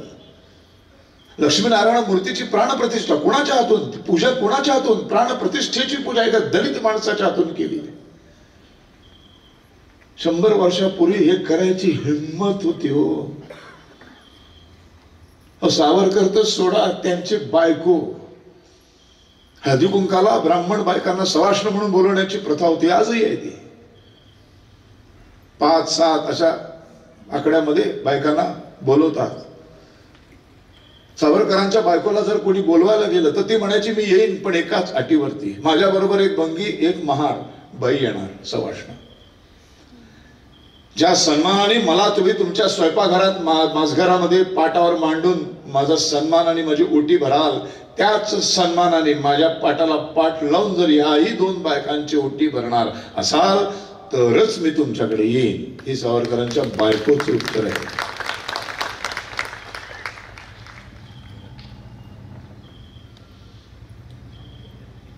फक्त सावरकरांच्या एकाच विचारावर आपण बोलतोय, सुरक्षा व्यवस्थेवर. दुसरा समाजातला घटक अजून मी सांगितलंच नाहीये. तो दुसरा समाजातला घटक आहे ज्याला समृद्ध करा आणि श्रीमंत करा असं सावरकरांचा हट्ट होता. तो होता शिक्षकी पेशातली माणसं. शिक्षण व्यवस्थेत काम करणारी माणसं म्हणजे शाळेमधले शिक्षक आणि महाविद्यालयातले प्राध्यापक. तात्यांना विचारलं हेच दोन घटक का? ते तात्या म्हणाले 5-7 वर्षाची तरुण पिढी ज्यांच्या हातात आपण सोपवतो. लहान मूल म्हणजे मातीचा गोळा असतो, आकार द्यावा तशी मूर्ती बनते. हे मातीचे गोळे, आपले पोटचे मातीचे गोळे आपण त्या शिक्षक नावाच्या माणसाच्या हातात सोपवतो. त्याला हिंदू बनवायचं आहे, त्याला महार बनवायचं आहे, त्याला मांग बनवायचं आहे, त्याला मराठा बनवायचं आहे, त्याला ओबीसी बनवायचं आहे, त्याला हिंदू धर्मावर नितांत श्रद्धा ठेवणारा बनवायचा आहे, राष्ट्रप्रेमी बनवायचं आहे, राष्ट्रासाठी कुठलाही त्याग करण्याची मानसिकता करणारा बनवायचा आहे. हे सगळं ज्याच्या हातात आहे तो आहे शिक्षक. आणि या शिक्षकाला गव्हर्नमेंटने श्रीमंत बनवलं पाहिजे. परत तोच मुद्दा, 10वी-12वीतला एकही 25-30 वर्षातला मुलगा बोर्डात आलेला कधीही असं म्हणत नाही की भविष्यात मला शिक्षक व्हायचे. ऐकलेत तुम्ही? तुमच्याच कुठल्या तरी घरातला एकतरी मुलगा म्हणालाय का असं? आज कुणाला विचारा तुमचं स्वप्न काय? भलतीच स्वप्न आहेत. जर्मन भाषा शिकायची, फ्रेंच भाषा शिकायची, स्पॅनिश शिकायचे. कारण स्पॅनिश शिकलं तर त्या देशात मला एक मोठी अपॉर्च्युनिटी आहे. एकही मुलगा म्हणत नाही मला संस्कृत शिकायचंय. जगाला ज्ञान विज्ञान देणारं शिकवणारं सर्व काही ज्या संस्कृत भाषेत जन्माला आलं ती संस्कृत शिकावी असं संस्कृत ज्या मातीत जन्माला आली त्या मातीतल्या एकाही मुलाला वाटत नाही.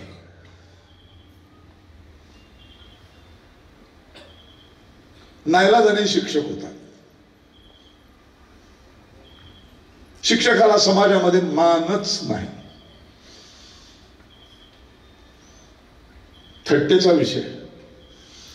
शाळेत शिकवतो, जीव मुठीत घेऊन राहतो समाजामध्ये, तो समाज कधीच मोठा होत नाही. श्रीमंत व्हायला पाहिजे. शिक्षक असा गाडीने आला पाहिजे. एखादा इतिहास शिकवणारा प्राध्यापक असा गाडीतनं शोफर ड्रिव्हन कार मधनं आला पाहिजे. गावामध्ये त्याचं असं मोठं घर असलं पाहिजे, त्याला सगळ्या फॅसिलिटीज असल्या पाहिजे. त्याचं वैभव बघून पुढच्या हजारो तरुण मुलांना असं वाटलं पाहिजे की मला पण भविष्यात शिक्षक व्हायचंय. असं वाटून जेव्हा शिक्षक होतील तेव्हा ते मनापासून मर्ढेकरांची एकच कविता जरी पाठ्यपुस्तकात असली तरी अख्खे मर्ढेकर शिकवायला तयार होते, अख्खे गोविंदाग्रज शिकवायला तयार होतील, अख्खे कुसुमाग्रज शिकवायला तयार होतील, अख्खे ज्ञानेश्वर माऊली शिकवायला तयार होतील, अख्खे तुकाराम महाराज शिकवायला तयार होतील.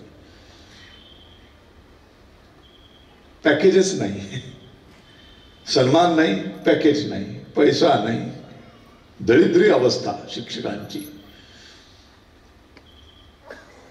सावरकर ऐकले नाही. एकही सूचना आम्ही मान्य केली नाही, बघितलं पण नाही, ढुंकू नाही. आणि हे समाजातले 2 घटक या 78 वर्षात भारतात यांची अवस्थाच काय भयानक आहे.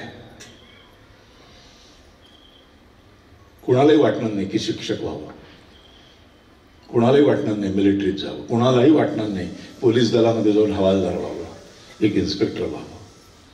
त्यांची अवस्था तितकी भयानक करून टाकली.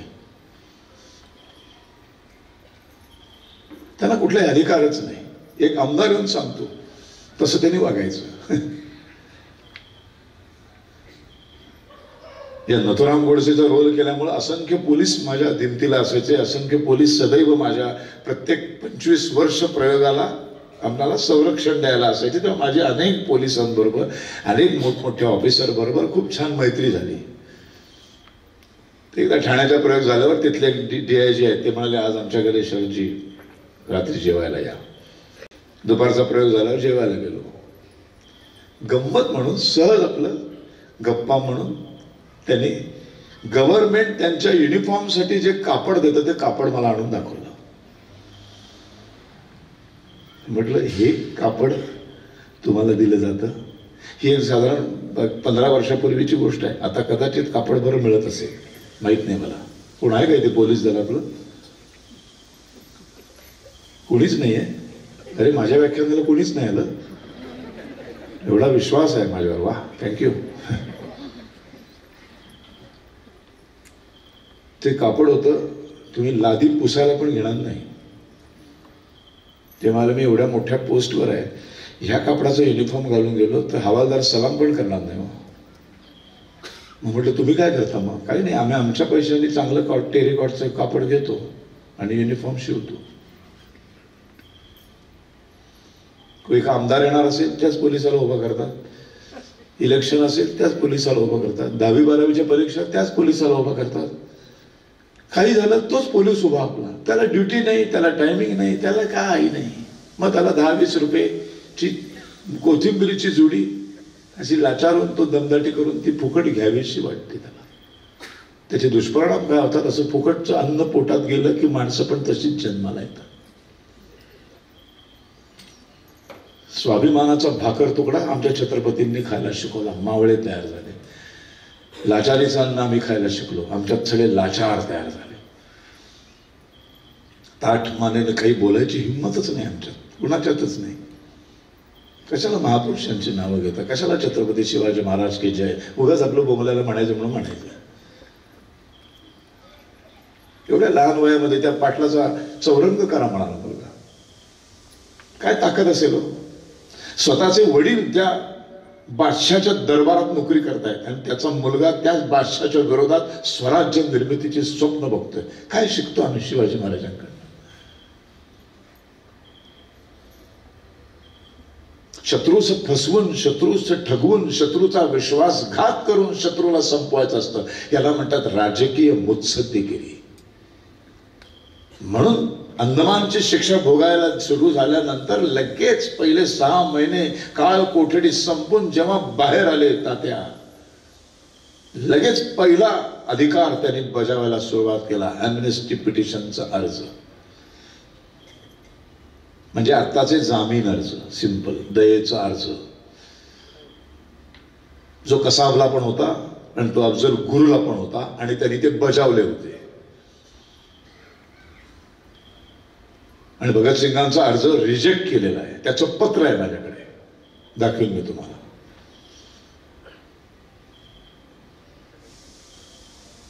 भगतसिंग म्हणजे फासावं लटकले. सावरकर डरपोक म्हणून त्यांनी ब्रिटिशांबरोबर हात मिळवले. काय बोलता? काय माहितीये तुम्हाला? काय माहितीये?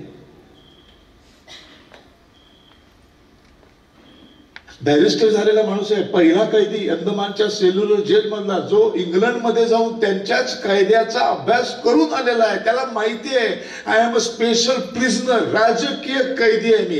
राजकीय कैद्याला ब्रिटिश कायद्यानुसार ह्या शिक्षा देऊ शकत नाही, तरीही तुम्ही देताय. मग त्याच्या विरोधात आवाज नको उठवायला? बाकीच्या कायद्यांना माहितीच नाही, ते बॅरिस्टर नाही आहे.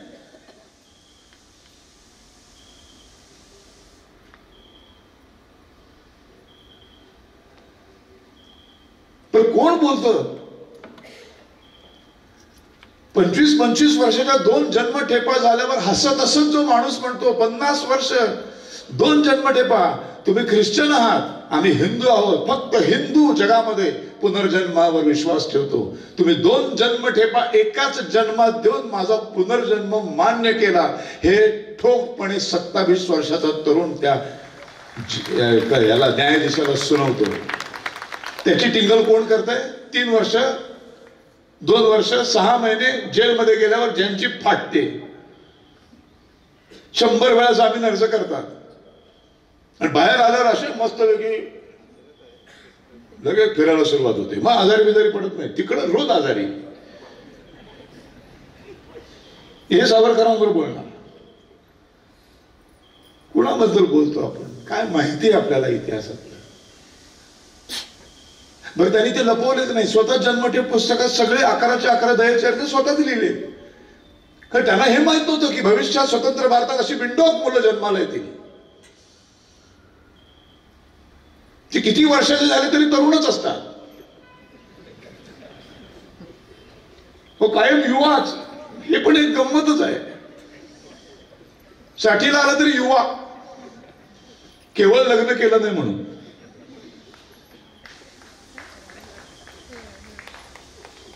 मग जा की भिवंडीच्या न्यायालयामध्ये जा, उभा राहा, म्हण होय मी बोललो, सावरकर माफी विराय, काय होईल ती शिक्षा मला द्या.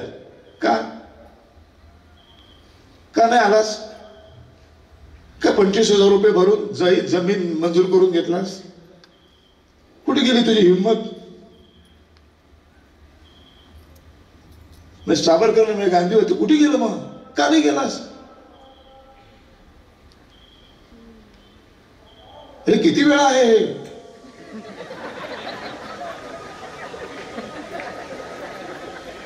आता झालं ना.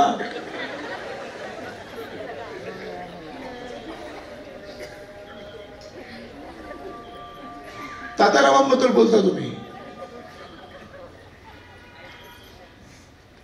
काय हिंदू धर्माची व्याख्या, का हिंदुत्व हेच राष्ट्रीयत्व, का?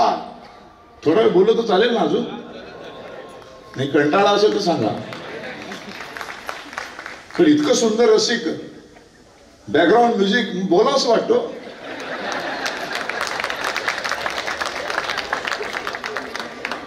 पत्रकार आहेत वाटतं. छान, इथं छान लिहून आणतील काहीतरी, त्याची सवय झाली आता.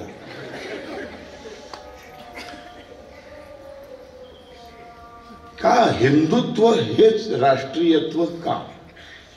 प्रश्न विचारतात ना. हिंदू राष्ट्राची काय गरज आहे? जगातला एकमेव देश आहे ज्या एकाच भारत नावाच्या देशात आज जगातल्या अस्तित्वात असलेले सर्व धर्मीय राहतात. जगात अस्तित्वात असलेले सर्व धर्मीय एकाच देशात राहतात असा हा एकमेव देश आहे भारत. भारतातल्या एकाही चर्चवर अटॅक होत नाही, भारतातल्या एकाही मशिदीवर अटॅक होत नाही, बॉम्ब फुटत नाही. भारतातली एकही मशीद पाडून तिथे मंदिर उभं केलं अशी एकही घटना इतिहासात नाही. म्हणजे ओरिजिनल मशीद पाडू ना, मंदिर पाडून मशीद झालेली परत आम्हाला हवीच आहे, त्याच्यात सवालच येत नाही, ते आमचंच आहे, त्याच्यात काही वादच नाही.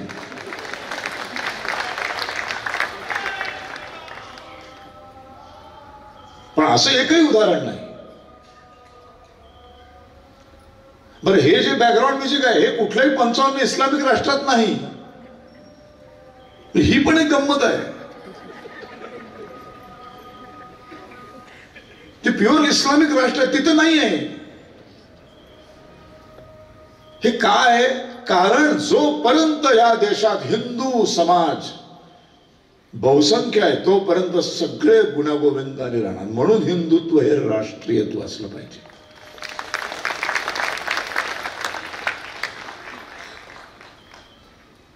आता धर्माबद्दल सावरकर काय बोललेत आपण सगळे बोलतो, गर्व से कहो हिंदू आहे. अरे गर्व का, कशासाठी? डोळसपणे त्याच्याकडे बघायला पाहिजे, मग तो गर्व वाटायला लागतो. आम्हाला मुळात धर्म म्हणजे काय ते माहित नाही.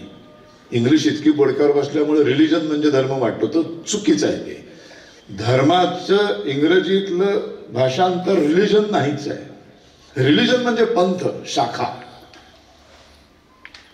माणसाने निर्माण केलेल्या धार्मिक शाखा म्हणजे रिलिजन.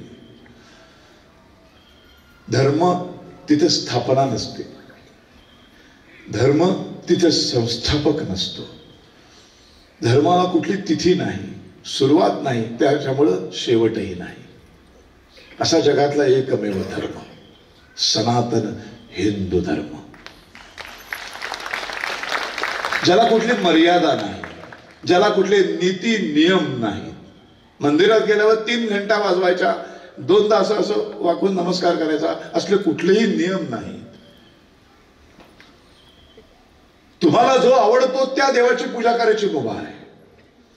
33 कोटी देव आहे. बरं, हे कोटी म्हणजे गणितातले कोटी म्हटलं की ते भयानक वाटतात. कोटीचा अर्थ फक्त प्रकार.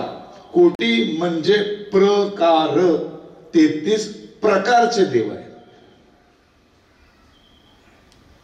33 कोटी, कोटी म्हणजे प्रकार, कोटी म्हणजे गणितातला कोटी नाही, गणितातला कोटी आलं की ते एकावर इतके शून्य आले. हा पण एक हिंदू धर्मियांमध्ये प्रचंड मोठा गैरसमज आहे. तर काढून टाका सगळं.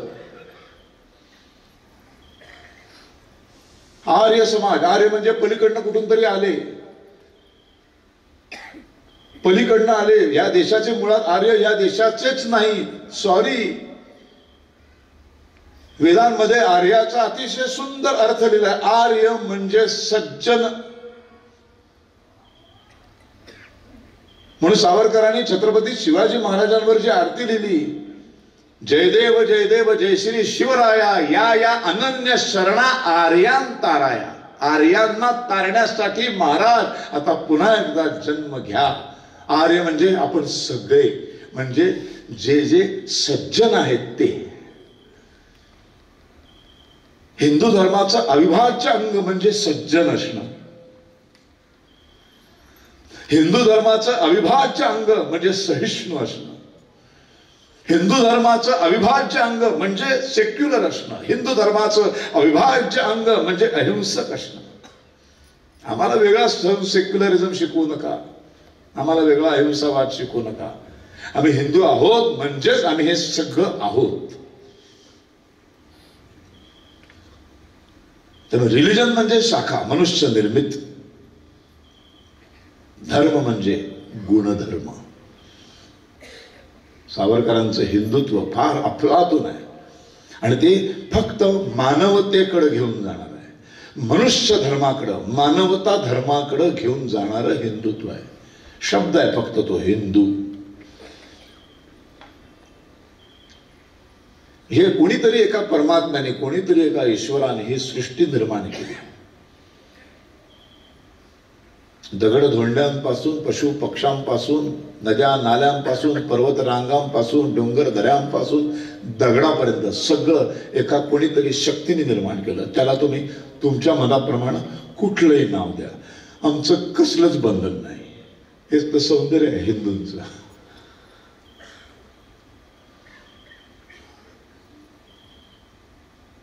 आणि जे जे निर्माण केलं त्या प्रत्येक निर्मितीच्या पदार्थाला, माणसाला, जनावराला, नदीला, नाऱ्याला, पर्वताला जन्मजात एक गुणधर्म बहाल केलाय. दोन चार उदाहरणं घेऊया. एक दगड आहे, आपल्या इथे दिसतो कुठेही. हा दगड अमेरिकेत पण दिसतो, पाकिस्तानात पण दिसतो, अफगाणिस्तानात पण दिसतो, रशियामध्ये पण दिसतो. पृथ्वीवर कुठेही गेला दगड दगडासारखाच असतो. इथे भगवा आणि तिकडे हिरवा आणि तिकडे लाल असलं काही नसतंय. दगड दगडासारखा असतो. हा दगड एका कोणीतरी निर्माण केलाय आणि तो निर्माण केलाय त्या निर्मित्या, त्याच्या दगडाच्या जन्मापासून त्या दगडाला एक गुणधर्म बहाल केलाय. काय गुणधर्म आहे दगडाचा? कोणी हलवल्याशिवाय तो हलत नाही. हा गुणधर्म तुम्ही कुठे दुबईत गेलात तरी त्या दगडाला हाच गुणधर्म आहे. अमेरिकेतल्या दगडालाही हाच गुणधर्म आहे. पृथ्वीवरच्या प्रत्येक दगडाचा एकच गुणधर्म आहे, कोणीही हलवल्याशिवाय तो हलत नाही. आणि या गुणधर्माचं पृथ्वीवरचा प्रत्येक दगड 100% पालन करून त्याचा धर्म बजावतो. इथं धर्म येतो. मी एक कलाकार आहे, मी एक वक्ता आहे, मी एक व्याख्याता आहे. 2.5 तास जे सत्य आहे, जे समाजाच्या हिताचं आहे, जे समाजाच्या भल्याचं आहे, समाजाच्या उन्नतीचं आहे, ते चांगल्या पद्धतीने समाजाला 1.5-2 तास व्याख्यानातून सांगणं, हा गुणधर्माचं 100% पालन करणं, हा व्याख्यात्याचा धर्म आहे.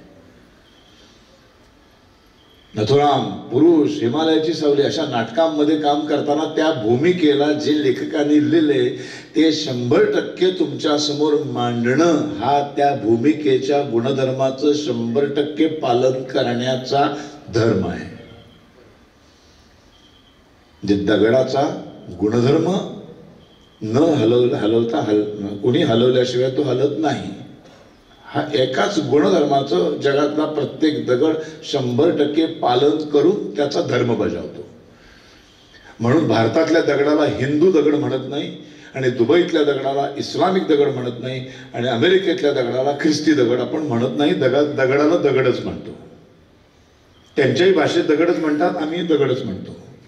नदी एका ठिकाणी उगम पावते पर्वतरांगांमध्ये कुठेतरी. ती उगम पावल्यानंतर जगातला कुठलाही अडथळा आणा, ती नदी त्याच्यावर मात करून शेवटी सागरामध्ये जाऊन मिळणारच. अशी एकही नदी नसते. एखादी समाजवादी, एखादी डाव्या विचारांची नदी, ती म्हणाली सगळ्यात नद्या जाऊन सागराला मिळतात, मी कशाला जाऊ, मी थांबली इथेच, म्हणून ती आजरामध्येच थांबली. असं झालंय कधी? नाही, असं होऊ शकत नाही.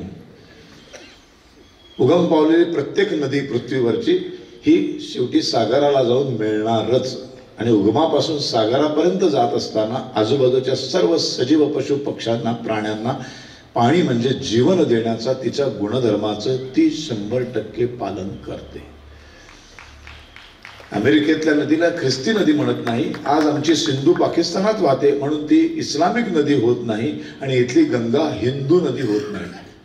आपण कृष्णा म्हणतो, आपण गंगा म्हणतो, आपण कावेरी म्हणतो. आपण कधी असं म्हणत नाही हिंदू कावेरी, हिंदू गंगा, असं नाही म्हणत आपण. आणि ती गंगा तिच्या काठावरच्या कुठल्याही जाती धर्माच्या माणसाला पाणी म्हणजे जीवन देण्याचं काम करते. ती बघत नाही कोण आहे. धर्म ह्याला म्हणतात. तसाच मनुष्य प्राणी पण निर्माण केला त्या ईश्वराने, त्या परमात्म्याने, त्या सृष्टीच्या नियंत्याने. आणि या मनुष्य प्राण्याला पण जन्मजात एक गुणधर्म बहाल केलाय.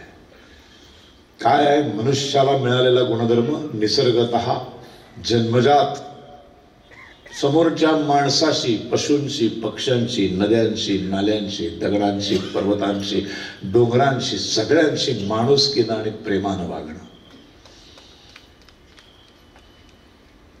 आणि ह्या गुणधर्माचं 100% जो मनुष्य पालन करतो तो हिंदू असतो.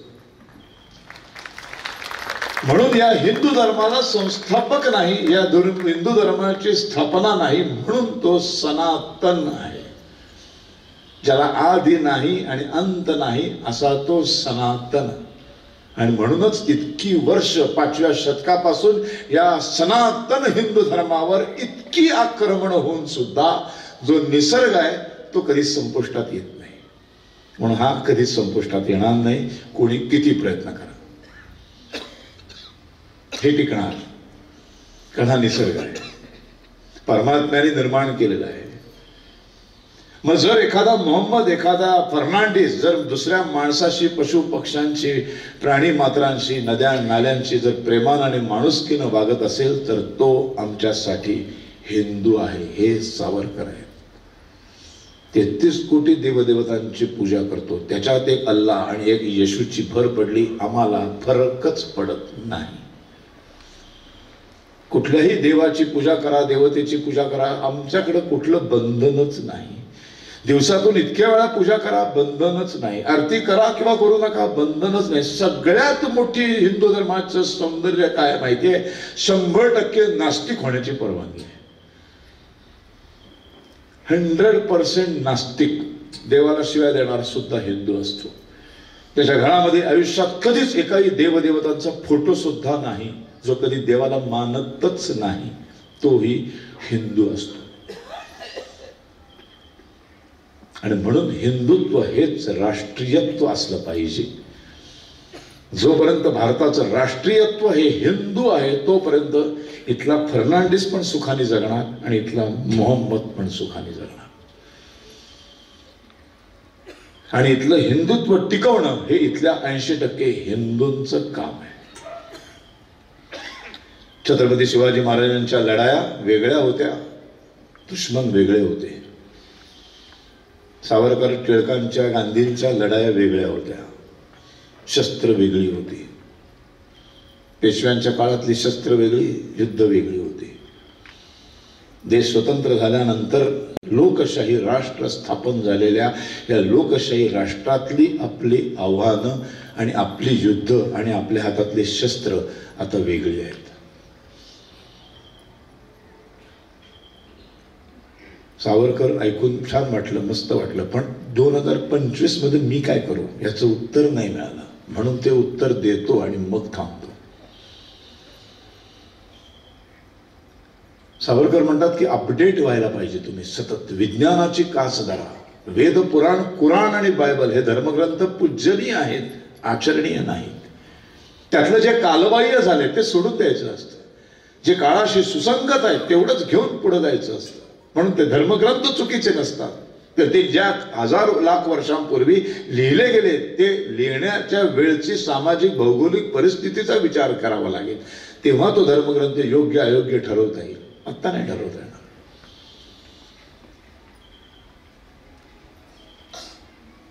त्यामुळे जे अपडेट होतं, मग अपडेट काय होतं? अपडेट मोबाईल होतो, अपडेट घड्याळ होतं, अपडेट होते ती टेक्नॉलॉजी, सायन्स.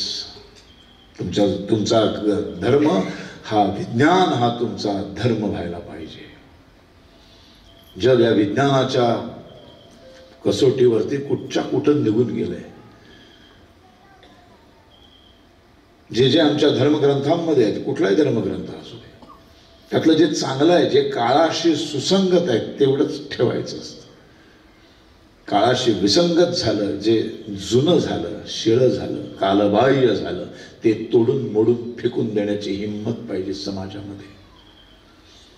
ती हिंमत हिंदूंनी दाखवली. वेळोवेळी आमच्या पारंपरिक गोष्टी आम्ही बदलल्या. चितेवर बायका जाऊन नवऱ्याचे प्रेत घेऊन बसायच्या, सती जायच्या, आम्ही बदललं. मग त्यांना सती जाणं बंद झालं. मग बायकांना बोडकं करून त्या अलवणामध्ये आणलं जायचं, तेही बदललं. मग पांढऱ्या साडीत आणायचं, तेही बदललं. आता तर कळतच नाही की तिचा नवरा गेलाय का जिवंत आहे. कोणी मंगळसूत्र घालून फिरू शकतो. इतका समाज, हिंदू समाज हा काळानुरूप बदलत गेला. पण काही समाज बदलायलाच तयार नाही. 24 तास नळाला पाणी आहे तरी आठवड्यातून एकदाच आंघोळ करतायत. बदला. सावरकर त्यांनाही तेच सांगतात, विज्ञान हा तुमचा धर्मग्रंथ व्हायला पाहिजे. नुसतंच वेद पुराणाबद्दल नाही बोलत. वेद, पुराण, कुराण आणि बायबल हे धर्मग्रंथ पूजनीय आहेत, आचरणीय नाहीत. हा विज्ञाननिष्ठ दृष्टिकोन सावरकर सांगतात. कुठल्या एकेकाळी गायी सर्रास मारून खाल्ल्या जात होत्या, आणि गायीसारखा इतका उपयुक्त पशु, तिच्या तोंडातली लाळ, तिचे चाटणं, तिचं दूध, तिचं गोमूत्र, तिचं शेण, तिच्या शरीरातून बाहेर पडणारा प्रत्येक पदार्थ हा मनुष्य प्राण्याला अत्यंत औषधी आणि उपयुक्त आहे. असा प्राणी संपला नाही पाहिजे. मांसाहार करायचं ना, मग करा ना. बाकी हजारो प्राणी मात्र आहेत जे कापून तुम्ही खाऊ शकता. गायच कशाला पाहिजे? पण गोहत्या थांबत नव्हती. काही लाखो वर्षांपूर्वीची गोष्ट सांगतोय मी. मग कुठल्या तरी ऋषीमुनीच्या डोक्यात आलं, ही गाय वाचली पाहिजे. मग ही कशी वाचवायची? सरळ सांगून लोक ऐकत नाहीत. मग हा समाज घाबरतो कशाचा? 2 गोष्टींना घाबरतो. देव कोपेल आणि धर्म बुडेल. देव कोपेल म्हटलं की समाज थांबतो, आणि धर्म बुडेल म्हटलं की समाज थांबतो. काही लाख वर्षांपूर्वी, आजही ही परिस्थिती आहे. तेव्हाची परिस्थिती तर 100% तशीच होती. आणि मग कुठल्या तरी ऋषी मुनीच्या डोक्यात आला असेल, गायला तर गाय वाचवायची असेल तर गायीच्या शरीरात आपण 33 कोटी देव बसवूया. मग त्यांनी चित्र काढलं असेल कदाचित. सावरकर कल्पना करतात, गायीच्या पोटात 33 कोटी देव. कल्पना चुकीची नाही, त्या काळाशी सुसंगत आहे. 1 लाख वर्षांपूर्वी काय असतील ती वर्ष. आज आहे का तसं? आज गाय कापली तर एक तरी देव बाहेर पडतो का? नाही. म्हणजे गायीचं रक्षण करायचंय, पण 33 कोटी देव आहेत म्हणून नाही. सगळ्यात हुशार प्राणी कुठला आहे? मनुष्य प्राणी, जो 2025 मध्ये 2050 सालचं भविष्य बघतोय, आपल्या योजना आखतोय. 2050 साली मी असं करेन. नरेंद्र मोदी काय म्हणाले? 2047 साली देश प्रगत राष्ट्र होईल म्हणाले ना. कुठला विचार केलाय? गाय कधीतरी विचार करते का असा? बैल करतो का? डुक्कर करतं का? कुत्रा करतो का? मांजर करतं का? नाही. सावरकर म्हणतात, सकाळचं भूक लागली, जेवण मिळालं की रात्री भूक लागणार आहे हेही ज्या प्राण्याला माहित नाही, तो प्राणी अत्यंत बुद्धिमान अशा मनुष्य प्राण्याची माता कशी होऊ शकतो? विज्ञाननिष्ठ दृष्टिकोन. गाय कापून खा सावरकर कधीच म्हणत नाही. गायीचं रक्षणच केलं पाहिजे. पण ते आता काळ बदलला ना, विज्ञान युग आलं, हातामध्ये कॉम्प्युटर आला, मोबाईल आला, मग आता गाय रक्षणाची कारणं बदलली पाहिजे. ही कारणं तेव्हा होती, योग्य होती, त्यांनाही मी चुकीचं म्हणत नाही. त्या काळानुसार सामाजिक भौगोलिक परिस्थितीनुसार तेव्हाच्या कुठल्या तरी महापुरुषांनी ते करावं लागलं त्यांना, ओके. पाकिस्तान बरोबर लढताना जर पाकिस्तानच्या सैनिकांनी एक 5,000 गायींचा कळप भारतीय सैनिकांसमोर उभा केला तर काय करणार तुम्ही? गायीच्या पोटात 33 कोटी देव आहेत. एका गायीच्या पोटात 33 कोटी. 5,000 गायी पाकिस्तानने उभ्या केल्या भारतीय सैनिकांसमोर. 5,000 गायी गुणिले 33 कोटी म्हणजे किती देव झाले? मग एवढे देव कसे कापायचे? मग त्यापेक्षा पाकिस्तानच्या सैनिकाला सोडून देऊ असं म्हणणार का? नाही. भारत पाकिस्तानचं युद्ध झालं तर पाकिस्तानातल्या गायींचा विचार करता येत नाही. पाकिस्तानातल्या गायी मारून पाकिस्तानच्या लोकांना संपवणं हेच भारताचं आद्य कर्तव्य आहे. याला म्हणतात सावरकर, याला म्हणतात विज्ञाननिष्ठ दृष्टिकोन. पण आपण हा समजूनच घेत नाही. सावरकर पचवणं फार सोपं नाही आहे, अवघड आहे. म्हणून ते सगळं असं सोपं करून सांगायचा माझा खूप प्रयत्न असतो. त्यामुळे युद्ध वेगळी आहे, आज लढाई वेगळी आहे. आता आपल्या सगळ्यांच्या हातामध्ये एकच शस्त्र आहे, ते म्हणजे मतदानाचं. अपडेट व्हायला पाहिजे. मग शिवाजी महाराजांकडून शिकायचं काय? तर शत्रूस फसवून, शत्रूस ठगवून, शत्रूचा विश्वासघात करून शत्रूला संपवायचं. अफजल खान म्हणाला मला भेटायला या. राजा म्हणाला नाही, मी तुम्हाला घाबरतो, तुम्हीच या. अफजल खानाने तुळजापूरची मूर्ती फोडली. आता तरी राजा खाली नाही आले, यातना झाल्या नसतील. अरे ज्या मातेची रोज पूजा करतो त्याची मूर्ती फोडल्यावर काय यातना झाल्या असतील? तुळजापूरच्या पुजाऱ्याच्या तोंडात गो मांस कोंबलं. आता तरी शिवाजी महाराज खाली येतील, नाही आले. माहिती आहे त्यांना शत्रू मला लालसा देतोय आणि मी खाली उतरलो की मी संपेन कदाचित. कारण मी टक्कर देण्याएवढी माझ्याकडं सैनिकांची शक्तीच नाही आहे. तुटकपुंज सैनिक घेऊन मी एवढ्या साम्राज्यासमोर नाही लढू शकत. आत्ता शत्रूला फसवायचं, शत्रूचा विश्वासघात करायचा, इतकं सगळं करून पण येत नाही आणि पत्र पाठवतात आम्ही तुम्हाला घाबरतो. तेव्हा त्याचा विश्वास बसेल आणि तो जेव्हा एकटा येईल तेव्हा त्याला संपवायचा. आणि महाराजांनी त्याला संपवला. मूर्ती पुन्हा उभी करता येते. 10 मूर्त्या उभ्या करीत मी, पण त्यासाठी माझं राज्य आलं पाहिजे, मी राजा व्हायला पाहिजे. काही वेळेला अशा तडजोडी कराव्या लागतात. त्याला म्हणतात राजकीय मुत्सद्देगिरी. मी 1960 पर्यंत माझी शिक्षा आहे अंदमानची. 27व्या वर्षी मी गेलोय, तिथून 50 वर्ष, 77व्या वर्षी मी सुटेन. मूर्खासारखा मी मोडेन पण वाकणार नाही. गाढवासारखा मी जर त्या सेल्युलर जेलच्या 7x11च्या कोठडीत सडत राहिलो तर मी समाजासाठी शून्य उपयोगी पडेन. पण मी शत्रूला फसवलं. शत्रूचाच मार्गाचा वापर, शत्रूचेच मार्ग, त्यांनीच दिलेला ॲम्नेस्टी पिटिशनचा अधिकार त्यांच्याच घशात घालून जर मला सुटण्याची संधी मिळाली तर मी भारतात गेल्यावर काय वाटेल ते करू शकतो. हा त्या ॲम्नेस्टी पिटिशन दयेच्या अर्जांच्या मागचा हेतू होता. आणि केलं त्यांनी काम. प्रचंड मोठं कार्य केलं. एवढी मोठी साहित्य संपदा जी आपल्याला दिसते ना, एवढी ग्रेट नाटकं जी दिसतात, जे महाकाव्य जे असतं, ते सगळं त्या स्थानबद्धतेत केलेलं आहे. हिंदू धर्मातल्या सगळ्या भिंती संपवण्याचं काम केलंय, फार मोठं काम केलंय. हे सगळं त्या 7x11च्या अंदमानच्या कोठडीतच राहिले असते, मोडेन पण वाकणार नाही तर काहीच यातलं होऊ शकलं नसतं. सावरकर समाजाला कधी उपयोगी पडूच शकले नसते. पण हे समजून घेण्यासाठी बुद्धी लागते. बुद्धीच नसेल तर मग त्याच्यावर काही इलाज नाही आपल्याकडं. तेव्हा लढाया वेगवेगळ्या आहेत. मग आता तुम्हाला कशी लढाई लढायची आहे, शत्रू कोण आहे? आता एक छोटंसं उदाहरण देतो. जपानवरती हिरोशिमा नागासाकीवरती अमेरिकेने अणुबॉम्ब टाकले, बेचिराख करून टाकलं. मग इंटरनॅशनल एक समिती नेमली गेली आणि अमेरिकेला सांगितलं त्या जपानची पुन्हा आर्थिक घडी बसवून त्या जपान राष्ट्राला पुन्हा उभं करा, तुम्हीच उभं करायचं, ती जबाबदारी तुमच्यावर, कारण तुम्ही बेचिराख केलं.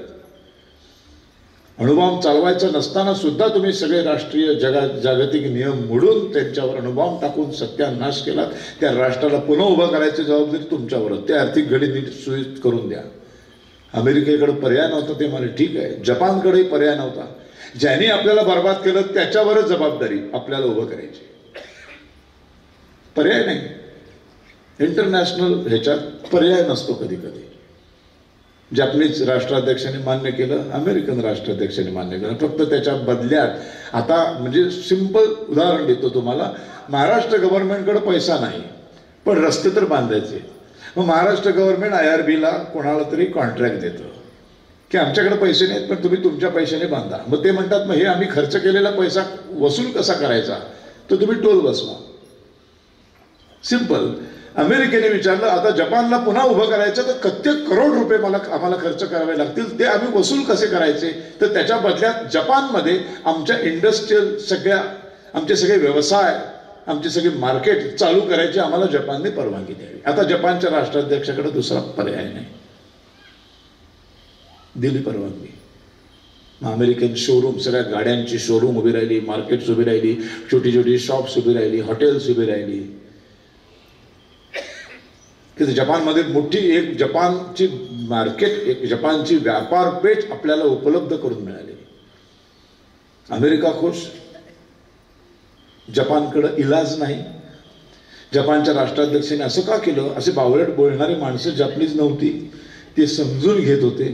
आम्ही कसे बोलतो ना, मोदी नाचू कुठे, मोदी नाचू कुठे, काय ते काहीच माहीत नसतं. ते आहे ना, ते आजऱ्याच्या गल्लीच्या बाहेरचं काय माहीत नाही, आणि हा चाललाय मोदींना बोलायला.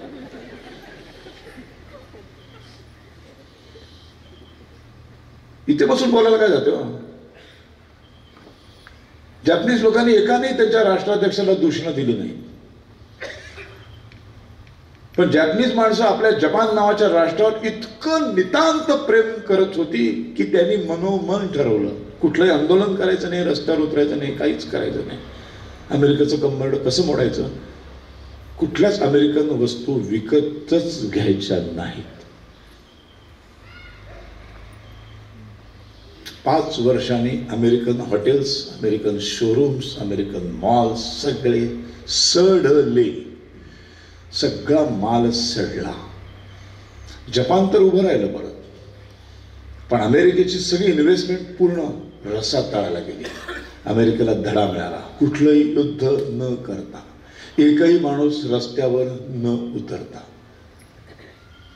एकच क्वालिटीची गरज होती, ती म्हणजे देशावरचं नितांत प्रेम. तुम्ही पण लक्षात ठेवा, या हिंदुस्थानवर इतकं प्रेम करा, इतकं प्रेम करा की मार्केटमध्ये काही विकत घ्यायला गेला की अमेरिकन टोपी दिसली की विकत माल घ्यायचा नाही. मॉलमध्ये गेला, वस्तू विकत घेतल्यावर त्याच्या खाली आपला भारताचा स्टॅम्प असतो ISI, त्याच्या बाजूला हलाल स्टॅम्प असेल तर वस्तू ठेवून द्यायची. हा हलाल स्टॅम्प मिळवण्यासाठी उद्योगपतींना काही अमाऊंट भरावी लागते वेबसाईटवर जाऊन. ही अमाऊंट इस्लामिक कंट्रीजमध्ये जाते. त्याच्यातून तुमच्या मुलींना फसवण्यासाठी माणसं पाठवली जातात, त्यांना ट्रेन केलं जातं. एक अब्दुल कलाम, आपले तो कोण कसा नंतर तो संसदेवर हल्ला करणारा अफजल गुरु, यांना जे ट्रेन केलं जातं त्याच्यासाठी जो अफाट पैसा लागतो तो सगळ्या या हलाल स्टॅम्पमधनं काहीतरी $14 बिलियन जगातनं या स्टॅम्पवरती पैसा मिळाला आहे. म्हणजे आपणच आपल्याला हलाल स्टॅम्पची वस्तू विकत घेणं म्हणजे आपण नकळतपणे एका कसाबला मदत करणं. हा बैल मुझे मार, मी देतो तुला पैसे, तू ये आमच्यावर अटॅक कर. या देशभरातली सगळी मॅकडोनल्ड्स हॉटेल, हिमालयन कंपनी ज्याची तेल बिल मिळतं ना, महिलांना लावता तुम्ही केस मोठे व्हावे, नाही झाले तरी चालते, पण कसाब जर पोचला जात असेल तर आमचं टक्कल पडलं तरी चालेल. मी देशासाठी एवढं सहन करायला तयार आहे. आजची लढाई ही आहे. आणि दुसरी फार महत्त्वाची लढाई आहे निवडणुकीमध्ये मतदान कुणाला करायचं. एक वाक्य हृदयावर मेंदूवर कोरून ठेवा, जो हिंदू हित की बात करेगा वही देश पर राज करेगा.